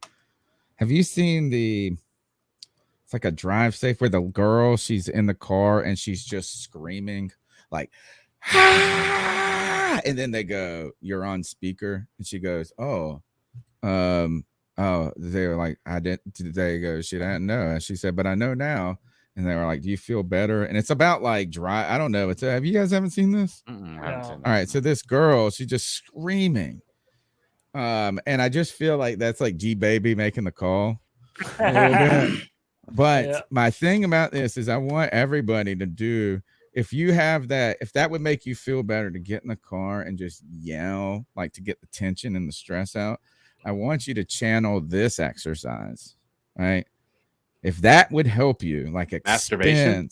No. Imagine, try to reenact a G Baby call in a world where we didn't pick a quarterback this year. Imagine what G Baby's call would have been if we would have walked through this whole draft and we didn't have a quarterback picked. Yo, it would have been him freaking out that we didn't trade into the second to get Malik Willis, who has identical problems that you would probably say Matt Corral has. with like, yes, he has a lot of upside, but that's exactly what you're talking about. G Baby to do that call. G Baby, next week I want you to call in and I want to hear the G Baby anger if we would have just been like, nah, we good. we on this Sam Darnold trip. No, they're gonna pretend to be all happy, but you know damn well he would have been. It would have been like our hair would have been blown no motherfucking quarterback, y'all. No, all right, next call. Hey boys, it's Connor. What's up, Connor? Sorry. So I'm super excited for him to go into training camp because I'm very excited to watch him. And I also want to say, I mean, he deserves a chance to at least compete for the starting job. I mean, I think he's a lot more talented than Sam. And I also think that if we give him a good opportunity to compete, if we give him the majority of the reps, if we get him just as much reps as Sam Darnold, if not more, I think he could be a legitimate day one guy. Now we gotta train him a lot. He's gotta train hard. This training camp, he's gotta learn the playbook. But overall, I think he could. But I think if we do the right thing with him, I think he could be a day one starter if we teach him right. Anyway, boys, I'll see you. I hope. G Baby asked for anybody on this podcast to tell you why to think about it, and I just gotta say we elected Connor. Yeah, Connor did it, dude.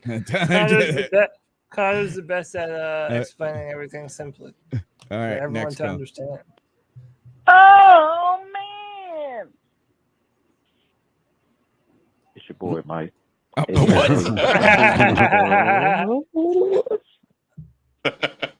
Got me. I thought I'd start the call with something different this time. Anyways, what's going on, boys? What's poppin', bro? How we feeling, Panther Nation? Well, either relaxed or stressed I as a noticed mother. you're feeling kind of rejuvenated out here in these streets. Hey. You know what I'm saying? Mm. It was getting bad, you know, like as Panther fans, you know, as Panther brethren, we Yes, were sir. My we brother. were pretty divided. The season ended, and man, it was tough goings there for a second. But just you know, what you gotta love about the NFL. You know, every new season, you know, it's a different ball game. I fucking love it, guys. I'm feeling the draft. Let's see, we got a good draft. I give it an A+. I know everybody's dogging Matt Corral for his size, but I mean he can put on a little bit more weight over a season or 2 or 3, and you know he's about almost 6'2". People think he's short. Let me give you a list of Super Bowl winning quarterbacks.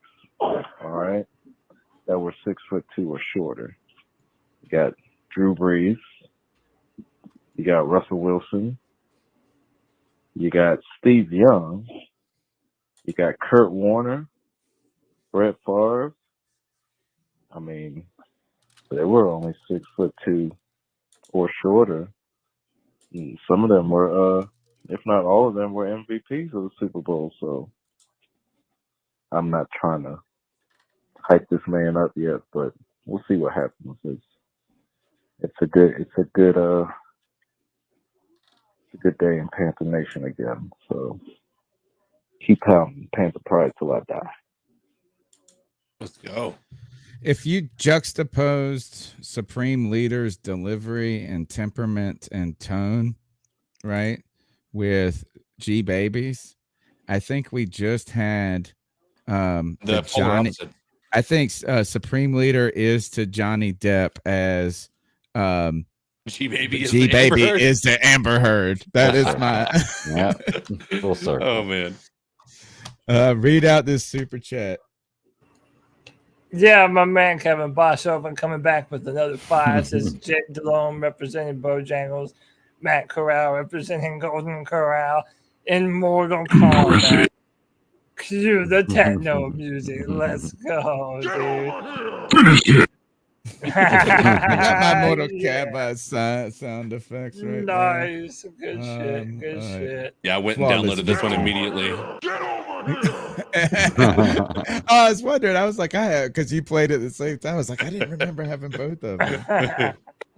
Yeah, this is Paul. I was calling in to let you know what I thought about the draft. I don't see Matt Corral getting the starting position even in the preseason. We've got too much invested in Sam Darnold. I know Matt Rhule's on the hot seat, but it seems to me with what's happened the last 2 years with Matt Rhule as the coach, clearly what happened this year in the draft, Fitterer took all power and probably gave Matt Rhule a little bit of leeway in the decision-making process, but it was clearly Fitterer who was making all the decisions. And so I think because of that and what they're trying to do, I'm not quite sold that Tepper is going to strip the job from Rhule. I mean, I know clearly we think he's on the hot seat, but that could change, especially if they start winning. But I don't think they're going to win with Matt Corral right now. But he's a great prospect. He needs to sit for a while. The other option that we got in the first round, obviously the prospect that we got in Ekwonu, that's a home run because he's the best pass blocker and best run blocker in the draft. And I think he's going to be here for the next 10, 12 years. But having that and solidifying the O-line obviously is going to make Darnold better, should. Now, in the case that Darnold does not improve his game with the O-line that has been bolstered up, that would be a cause of concern. And that would probably be a coaching question mark because we've brought in some talent. Or a so now we Darnold just have to question think mark. what's going on there and if Matt Rhule's brought in the right pieces for the coaching staff.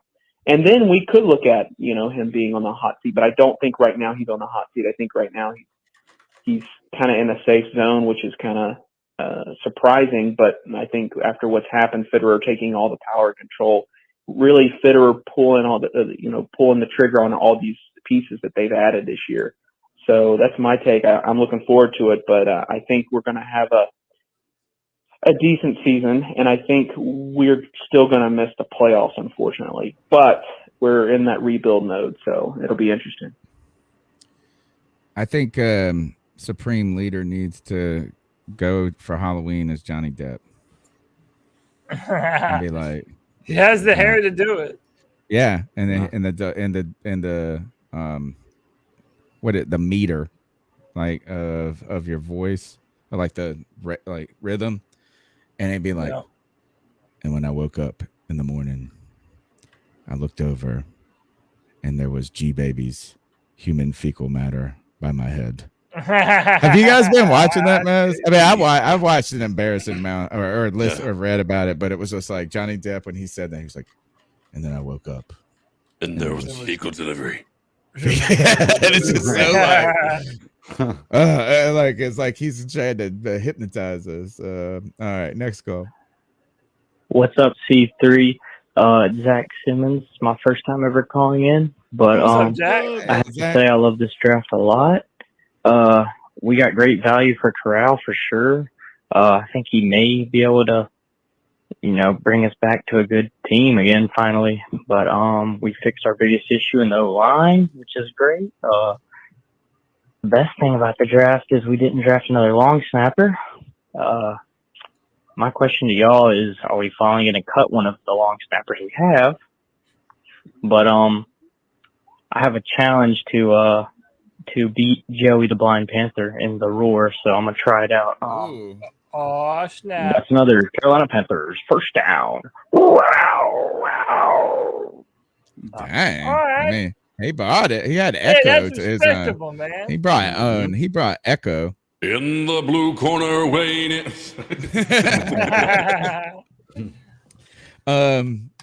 Now, here we got a super chat. We appreciate you guys. A lot of support tonight. Black Ball and Music Group. Man, I'm gonna go check out y'all's YouTube channel right away. Y'all check out Black Ball and Music Group. You can go ahead and write in the chat. Let them know how they can find you. Big addition is Andre Roberts. I knew there was a receiver that we had added. Right? I couldn't remember. It helps flips the field defense and helps offense with the short field. So yeah, thank you for your support. Look, I expect this team to be better at all phases. And last year, kickoffs and punt returns were not a strength of this team at all. Chris Tabor, we brought in a very experienced special teams coach, right? When it comes to this guy did 10 years, I believe. No, 4 years, 10 in Cleveland, and then 4 in Chicago. And under his time, he's got some really notable accomplishments of what the special teams for those teams did at the time. Shout out to Jarrett Cole. Also, this offensive line has to be much better. Vote James Campen for president. And also, G Baby, you can start making the James Campen for head coach calls right away. I mean, I think that would be so those are all things that are heading in the right direction. That long snapper is likely going to be on the practice squad again. The number is 252-228-5098. What up, C3? It's Jason. What's up, I Jay? would use Ikem at his strongest.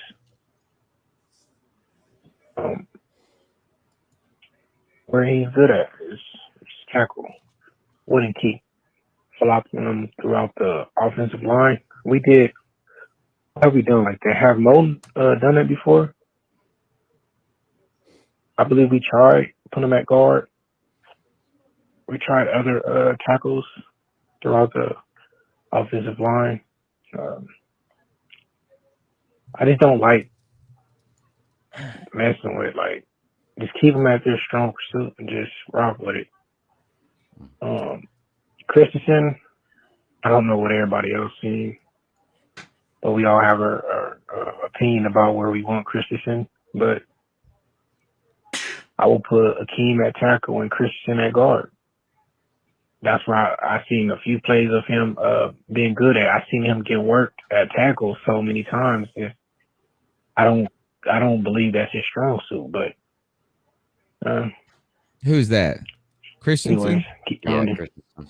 Yeah, We had a very small sample set from him, though. So I mean, look, you're very right. It's like maybe we should just keep this simple. Just Right. put Ekwonu right where he's gonna where we drafted him play.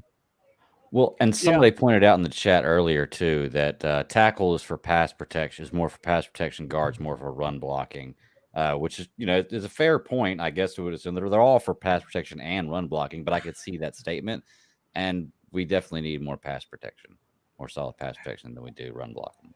I will say it won't surprise me if they decide that they want their identity to be a physical run-first football team with McCaffrey and Deontay Foreman. I really don't think that it would be a bad idea to put them at left guard and just let them roam and cause havoc up the field and just run right up people's guts. We have a lot of different options available to us. Shout out to Kevin once again. It says last super chat of the night. Strawberry lemonade vodka smoothies are strong, but not as strong as these Panthers led by Golden Corral. Fuck Gretzky's kid. Love it. I want to thank all the donors tonight. A lot of people very generous with their not only the super chats and their money, but even more impressive to me is how many people have been generous with their time and their insight tonight, not only with the calls, but the great chat that we're having. And the over at one point, I mean, like we're at 200 people and we've been going 2.5 hours and this is just dipped under 200. So your time is worth just as much. And there are other ways. I saw somebody mention that they don't like the super chat, and that is understandable. They do take a big cut, but you can find other ways to donate in the show notes as well. There's a scrolling bar right here, and those are ways to directly donate, and then we can divvy those up and reapply them to the show. That is, but still, the time and the energy. And here's one that's free. You don't got to donate. Smash that thumbs up button. Subscribe to the show. Check us out and all the other content we do. When we get when we putting these shorts up, when we're putting these other things, sharing the link on your social media, on Facebook, and Reddit, if you hang out there, wherever you hang out and talk Panthers, our own Discord, sharing content right there is an easy way to support the show. Let's go to the next call. Hey guys, this is former President Bill Clinton giving you a thumbs up. This draft was a thumbs up draft, including generality. We're gonna do it. Thumbs up. Hey guys, this is Chuck from Elizabeth City, aka Carolina Sports Guy. I just really want to give a shout out to how refreshing it is to have a general manager who knows what the hell he's doing. Now, you might not hit on every pick.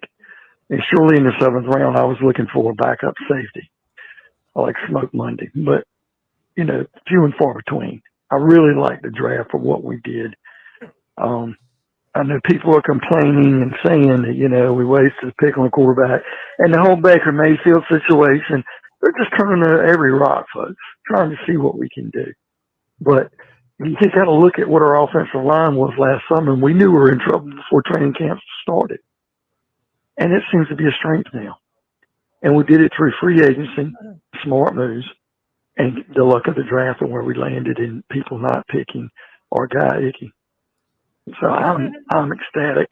I'm kind of with a tempered expectations because every time we end up having these situations, we think we're going to be better than we are, and we don't.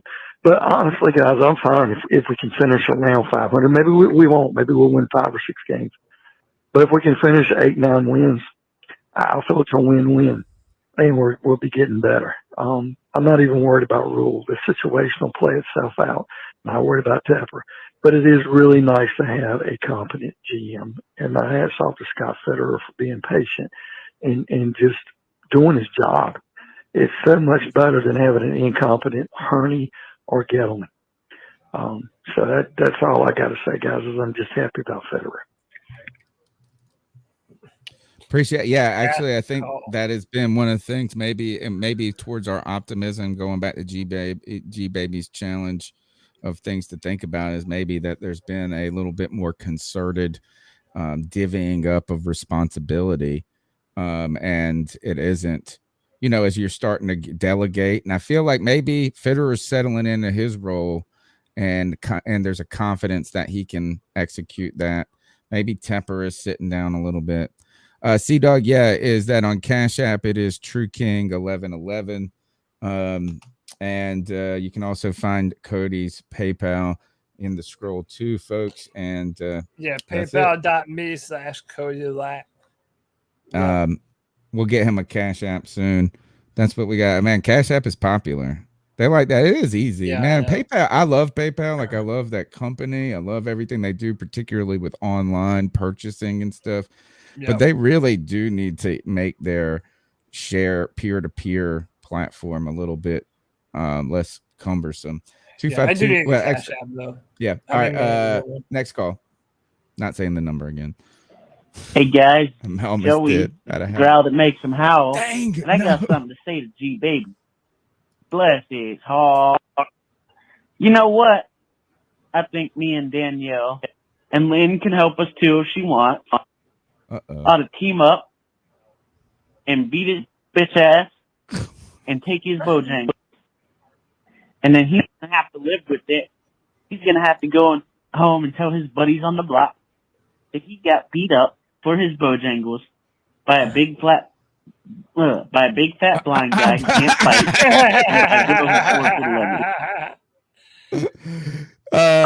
Hold on, anyway, guys. Wow.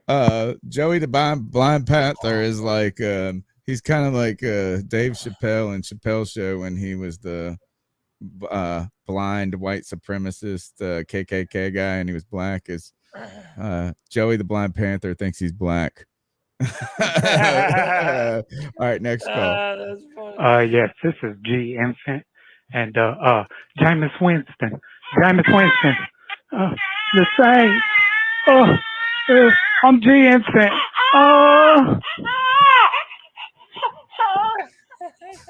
He said that's G. He called him G Infant. That's G Infant. Next call. I just got to be the voice of excitement, man. All right. I need to say that,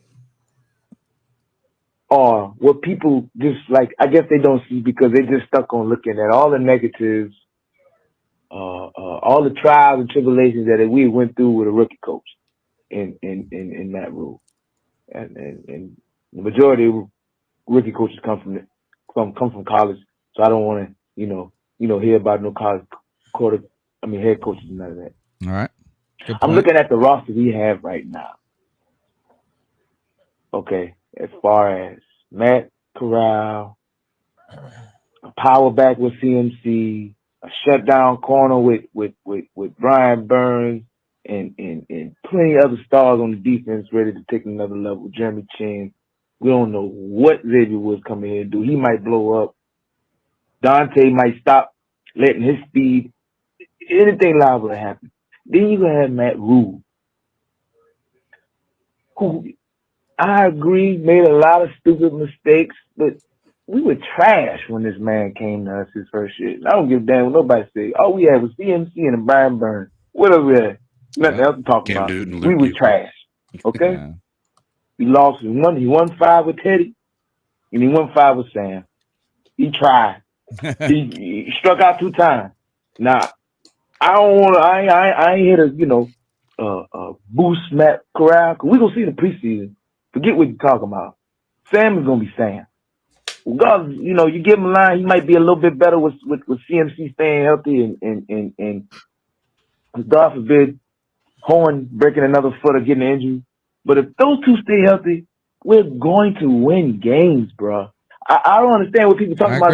Just lose, and just win 3 games and get Bryce Young and CJ Stroud. Bro, listen, we have a top defense already. Okay, we just packed the whole defensive lineup with nothing but good, strong, competent players. Matt Ioannidis is damn near Pro Bowler, bro. Mm-hmm. Okay, listen, Derek Brown can blow up any time. Brian Burns is gonna do him.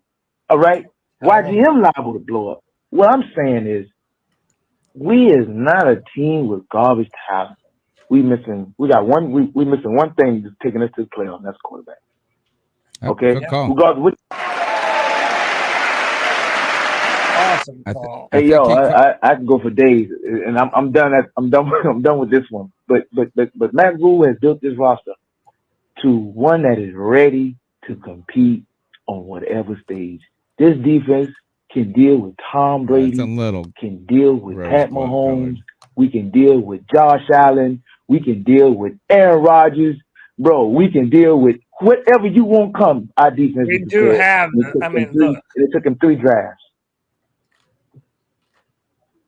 It took that man 3 drafts now. 3 drafts. Turned the whole team around. Well, I don't understand what people ain't looking at. Like, damn, it's about the build. It's about the process. It's about the structure you build while you building a roster. And when you this how you look. This how you judge a coach. Damn, how all these fans. Many fans probably never played football. Okay, I didn't have scouting jobs for colleges, not NFL, mind you. Okay, but I've studied players. I've studied traits. I've studied techniques. I've studied methods in the game. So when we talk about these coaches, bro, that room gonna fuck up. That's a part of the program. You want him to fuck up because this is how you grow. This is how you get smarter. I don't understand. All right, man, I love that comment. There's a lot, like a run of calls that just came in. I appreciate it. I think there's some good points there. I think is that probably the truth is somewhere in the middle, right? Is that we really do need to see that I like the call, but I thought last year was a regression. So if we can see him improve the team and make up for last year's regression, then I think a lot of that's going to be true. Somewhere in the middle is the team I do think is getting better. And that was my point about talking about wide receivers earlier, is that a group that we don't think we should talk about, I think is arguably not the strongest group on our team. So I think that's kind of alluding to that some other position groups have really improved over the past few years. That's what I was trying to say. Let's go to the next call. All right, too quiet. Next call. Hey guys, it's the growl that makes him howl again. And yes, I do want to take G Baby's Bojangles. I really do, because he's a Panther hater that masquerades as a fan, and those annoy me. So as Eminem said, I've been sent here to destroy you. Anyway, I want to talk about the draft. I think it was a great draft. I think I did not expect us to actually get a quarterback, which I'm glad we did, because Sam Darnold, is Sam Darnold.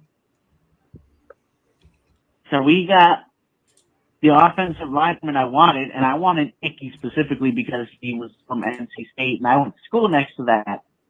And they used to do a lot of stuff with us blind people, and we used to enjoy the hell out of it, because often that would mean that hot girls would come on campus. So how would you know? That. But yeah, and he's from Charlotte, and he's a Panthers fan. He's part of Panther Nation. So that's great. And so what a quarterback likes to drink. I like to drink. I mean, as long as you don't like to drink as much as me. Now. I mean, G Baby probably drinks, because how do you cope with emotions like that? He does smoke. In all seriousness, though, like adversity like that can often make people. Often,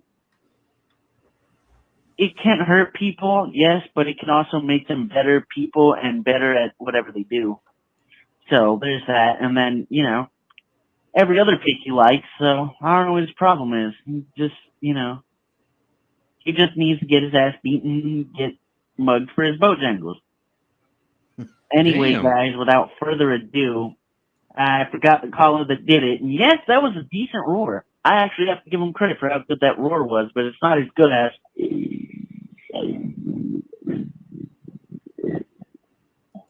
Wow, wow, wow. Damn, he had that one built up. I know. It's the went roar deep off. for that one. It's He the went it's the deep for growl that. off. Next call. Hey, And I'm done with this, right?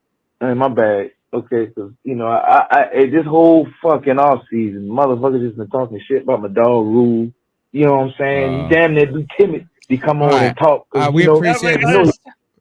We gotta show both sides, man. It's the pro Okay, you may go. crowd. All right. And I'm done with this, right? My bad. It's a Rhule Okay, rally. so I this whole fucking off season, motherfuckers just been talking shit about my dog Rhule. You know what I'm saying? He definitely be timid to come on and talk. We He's have. watching. It looks like it's bothering him. It looks like it's bothering him. You know what I'm saying? It looked like these bitch ass fans saying this bitch ass shit about him because, you know what I'm saying? We come to a trash ass team, so, a lot of his mistakes and his bad choices is going to just blow up because we already terrible. I mean, come on, man. Let's be realistic. All right? The man came to a trash ass team. Off top, he went defense the whole first draft. He knew he had to build this. He knew the main process was to build this team through the draft and smart signings in the free agency. He made some bad ones. That come with the program. Good come with the bad. The balance of life, bro. The balance of life. But guess what? He made more hits than he failed. As far as my concern, he failed on who? Eddie? Just saying. Robbie, some people might differ Robbie. We had one bad year with Sam. I put that more on Sam than Robbie. I have to say, like, him and obviously him and Sam ain't clicking. You know what I'm saying? And who blame Robbie for that when he came and got 1,000 with Teddy? So I guess, you know what I'm saying, that's debatable. That's debatable. You know what I'm saying? But Robbie is a good player. You know what I'm saying? Regardless of what you want to say, you give him a good quarterback, he's going to, you know what I'm saying? He is a viable target. Period. Point blank, period. Okay? What? Hassan Reddick was a hit. You okay? Hassan Reddick was a hit. Sean Chandler, I really don't care for him. Matt Ioannidis. Temple. Another player, coach. We know that's Did he really go to Temple? I already know. I don't watch tape on Matt. Matt built like that. That's another player with Matt. I mean, come on, man. The coach is coach. Back up off the man. You know what I'm saying?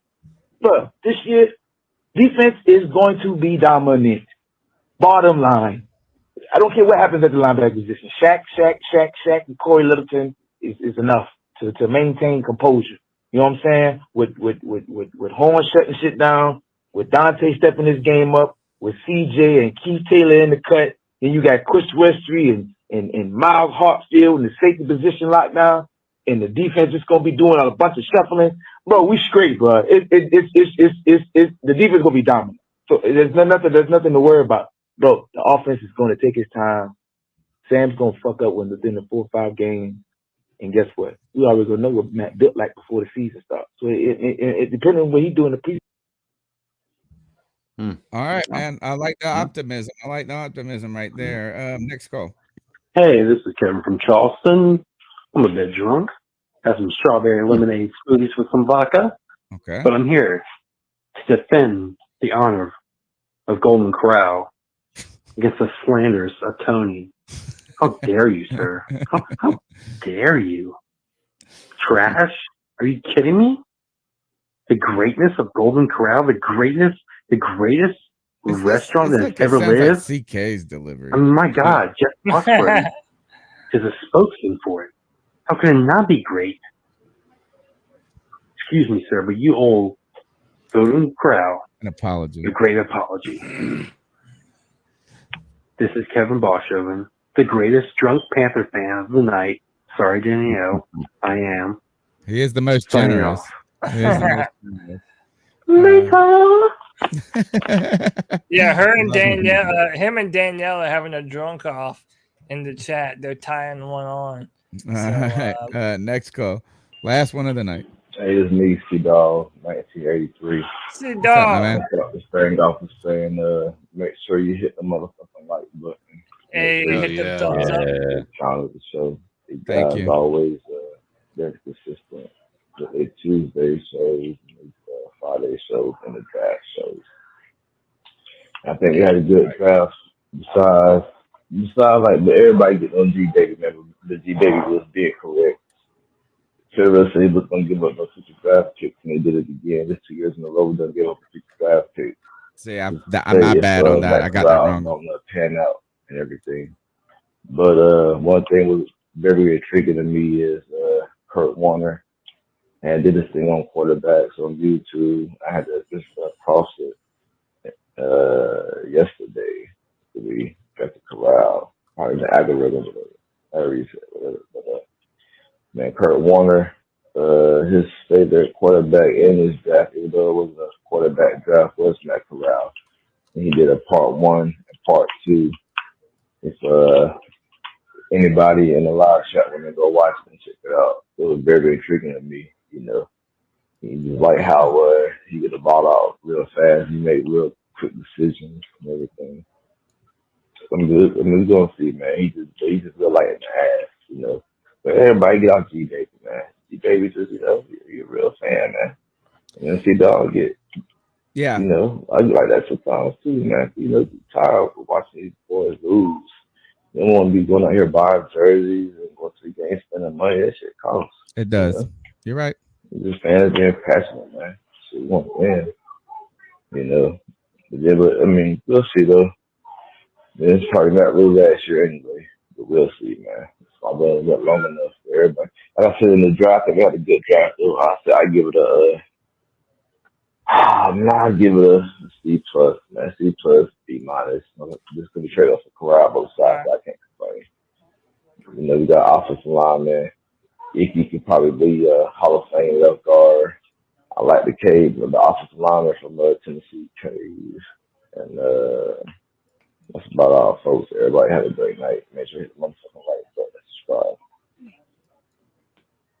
subscribe. Man, thanks for the call. Thanks for the support. And you're right. You know, what you've brought up is something I saw Pat Coltrane talking about recently. Something I've, you know, kind of emphasized when we started this show a lot is like, I don't really care for gatekeeper fans too much. Like here, if you want to be a bandwagon fan, be a bandwagon fan. If you want to hate on this, then you hate on this. If you want to love on this, you love on this. That's why I don't get into the true fan discussion too much. Is like here is I'm not the gatekeeper. So you fan how you want to fan.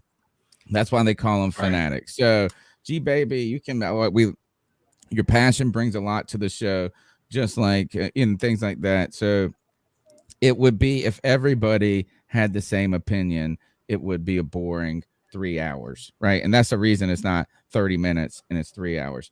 Man, tremendous show tonight. I'm not going to talk about anything. We'll talk about the undrafted rookie free agents next week.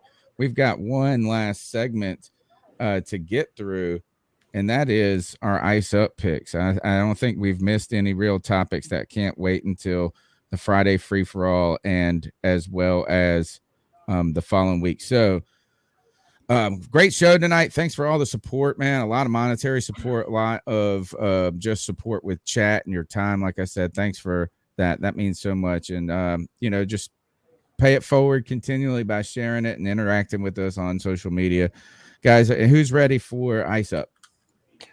I am. If you would like right. me to just go first, and unless someone else wants to jump the on. ice. Go ahead. You're ready. If you're ready, go. Yeah. So it's always easy to ice up Sleepy Joe Biden. And again, man, I'll reiterate, it's not even political. This has absolutely nothing to do with politics and everything to do with the American president is a geriatric man whose consciousness is slowly slipping away from him. Their luxury home, ill-begotten gains, proves kleptocracy. Kleptocracy. The guys who are the kleptocracy. What? Dude, so I was trying to talk about what's going to happen to the Russian oligarchs as a result of, I guess, whatever the hell NATO is doing. And he's trying to talk. Another ill-begotten gains of Putin's kleptocracy. Kleptocracy. The guys who are the kleptocracy. Kleptocracy? A kleptocracy? Are they like kleptomaniacs? I wonder what a kleptocracy Dude, this is. guy can't talk. He can't form a sentence, and it's at that point where it's like you don't want to laugh because you feel like you're being mean to an old man that can't help it. Well, you But get then a pass. You get the crippled pass. You get to do. You can do whatever. I You give get- no fucks about it at all, dude. That dude is fucking losing his mind, and it's also absurd that, yeah, that's our president, man. The last two presidents in a row have been absolutely the person that America deserves. Ice up. Ice up. Just somebody in the comments last week or when we did the last Biden video where we were all giggling like crazy. I couldn't stop laughing. They said you got to do the same for the other side. And I didn't engage them in the comments. And I like, here's the thing is, don't worry. We made fun of Donald Trump plenty in the 4 years he was on here. Is that you just, it's like this. We don't got to go pick somebody out. We make fun of all types of people in the Ice Up segment. Anybody else got one? Yeah, I'll toss one out there. I was actually going to go kind of a little political with that, and it was going to have to do with that same clip, but I kind of put a backup one on here because it seemed like low-hanging fruit, and I'm just going to ice up people who emphasize on the Wonderlic score so much. Tony. Well, you know, I hate to say it, like, have you ever read any questions from it? No. Okay, so I thought it was like a puzzle solving. There's a thing. practice test. I'm going to read you the Okay. first question, and you tell me what this has God. to do, what this Might get tells it you wrong. about a guy and how he can play football. Let me start the quiz. Okay, first question. Wait, why won't it let me do? Hang on. I had it on here a second ago. Your Wonderlic score is terrible. It's terrible. Yeah. All right, so start quiz. Here we go. Okay, first question. Emma and Anna went to the market to buy 25 fruits. Emma got a few apples that cost $2 each, and Anna bought some oranges that cost $3 each. If their combined total is $60, how many oranges did Anna get? A few. And a few. So I would say 6 and 6. And I don't know. I mean, Dude, you this is can't like know. for my ass to be doing math. My main question is, What are I'm we sure we could all doing? figure this out. What's Look, the answer? basically Does just it tell you the SAT, answer? No, because I haven't taken the test yet. I was looking at the first question. Okay. But my point So is, what does this have to do with the football? Being a quarterback, right? What does that have to do with being a It's quarterback? like some sort of aptitude or intelligence test, right? Or you're right. You're right. Yeah, and I get it. I guess in some senses it works. It's the same way. It's when I joined the post office, they did the same kind of thing, asked the same kind of questions. Army was the same kind of way. Like it's just a structure, I guess they follow, and I don't know what's behind it that makes you seem that way, but it just seems like a very broad spectrum of nothing to judge somebody on, you know. So I just Wonderlic, ice up. Yeah. All right. Cody, you got anything? I got some good ones tonight. And CK, and you got to stick around for mine. I don't have anything in particular. I'll tell you that.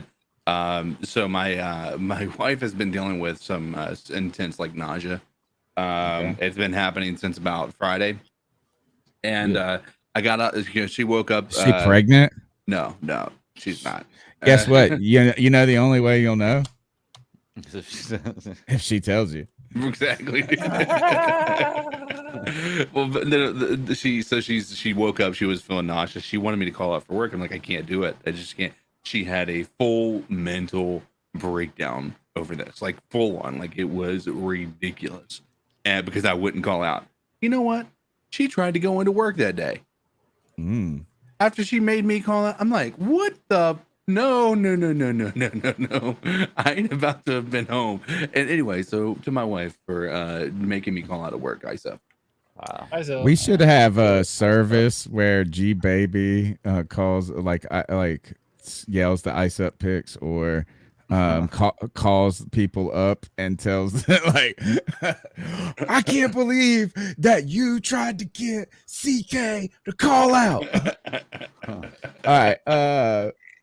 Here is first I got to do this for Cody real quick. Is this because this is probably going to have to be God, did I put in it opened in a different window? Hold on. Where did it go? YouTube. Oh, here it is. You seen this one? Yes, I've seen that. Oh no, I haven't seen the. This one's good. This one's good. I have seen All right, this. watch this. Watch this Secret Service agent. Watch him. He's like, all right, go down this pathway right here. Now watch President Biden. Oh, look down that way. This is what's right by it. And he just keeps following. Off the sidewalk onto the grass. He's following that Secret Service agent, dude. He's like, I'm with you. I'm rolling with you. I don't feel safe. So I thought that was a fun one. And that wasn't an ice up pick. I just saw it today. I was like, I gotta show Cody this. But here's my ice up pick. This is my ice up pick right here. And the first time I ice up the bazillion people that retweeted and liked one of the best tweets in the whole world, and then didn't follow this person. I think it's a man. I can't tell if it's a man or a man. It looks like.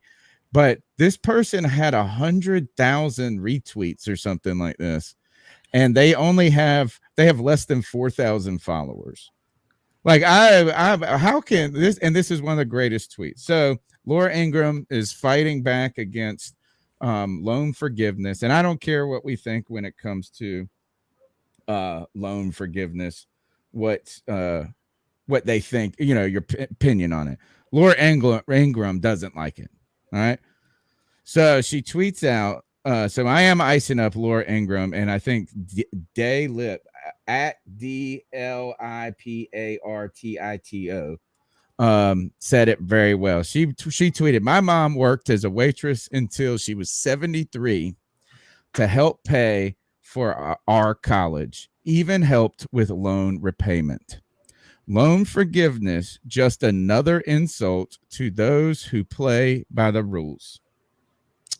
This is what Daylip said in response. You graduated Dartmouth in 1985. Your mother died in 1999. From 1985 to 1999, you worked as a presidential speechwriter, an editor, and after law school in 1991, clerked for a U.S. Circuit Judge and was an associate for one of the largest law firms in the country.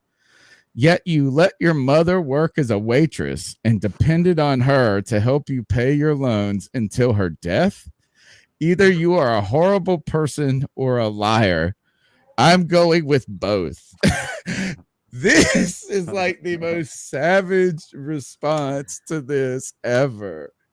Holy cow. So to you, Laura Ingraham, who does not like Eastern North Carolina barbecue sandwiches, ice up. I know. Wait, hold on. The math story. on that doesn't add up. What? So she said she worked till she was 73, but the woman died in 1999. So she didn't die at 73. The point is that so we don't know. She died in 1999. We don't know how old she was when she died. Right. Exactly. Right. So, but what this person is saying, from the time of her graduation in college from Dartmouth, which was 1985, 14 years went by. She went by and had all of this success, and somehow still made her mom pay for her college. Right, but I'm saying like helped her pay for the loan. Like I get the thought, but like I feel like this is a bit of a reach to assume that the mother was helping her pay for college throughout all that stuff. Like she never said that in the middle of that. Well, the question is, we need to know is how old, what year was this woman? What year did she die? Yeah. No, she died in like, 1999. How old was she when she died? I guess we could I find out. promise you this: if she was 73, what is 73 plus 14? 87. So if she died after she older than 87, then she was 73 before 1985 or in 1985. I don't know. Anyway, I thought this was a cool tweet. I thought it was funny. Nice. Laura Ingraham, you stink. Ice up. All right, that's the C3.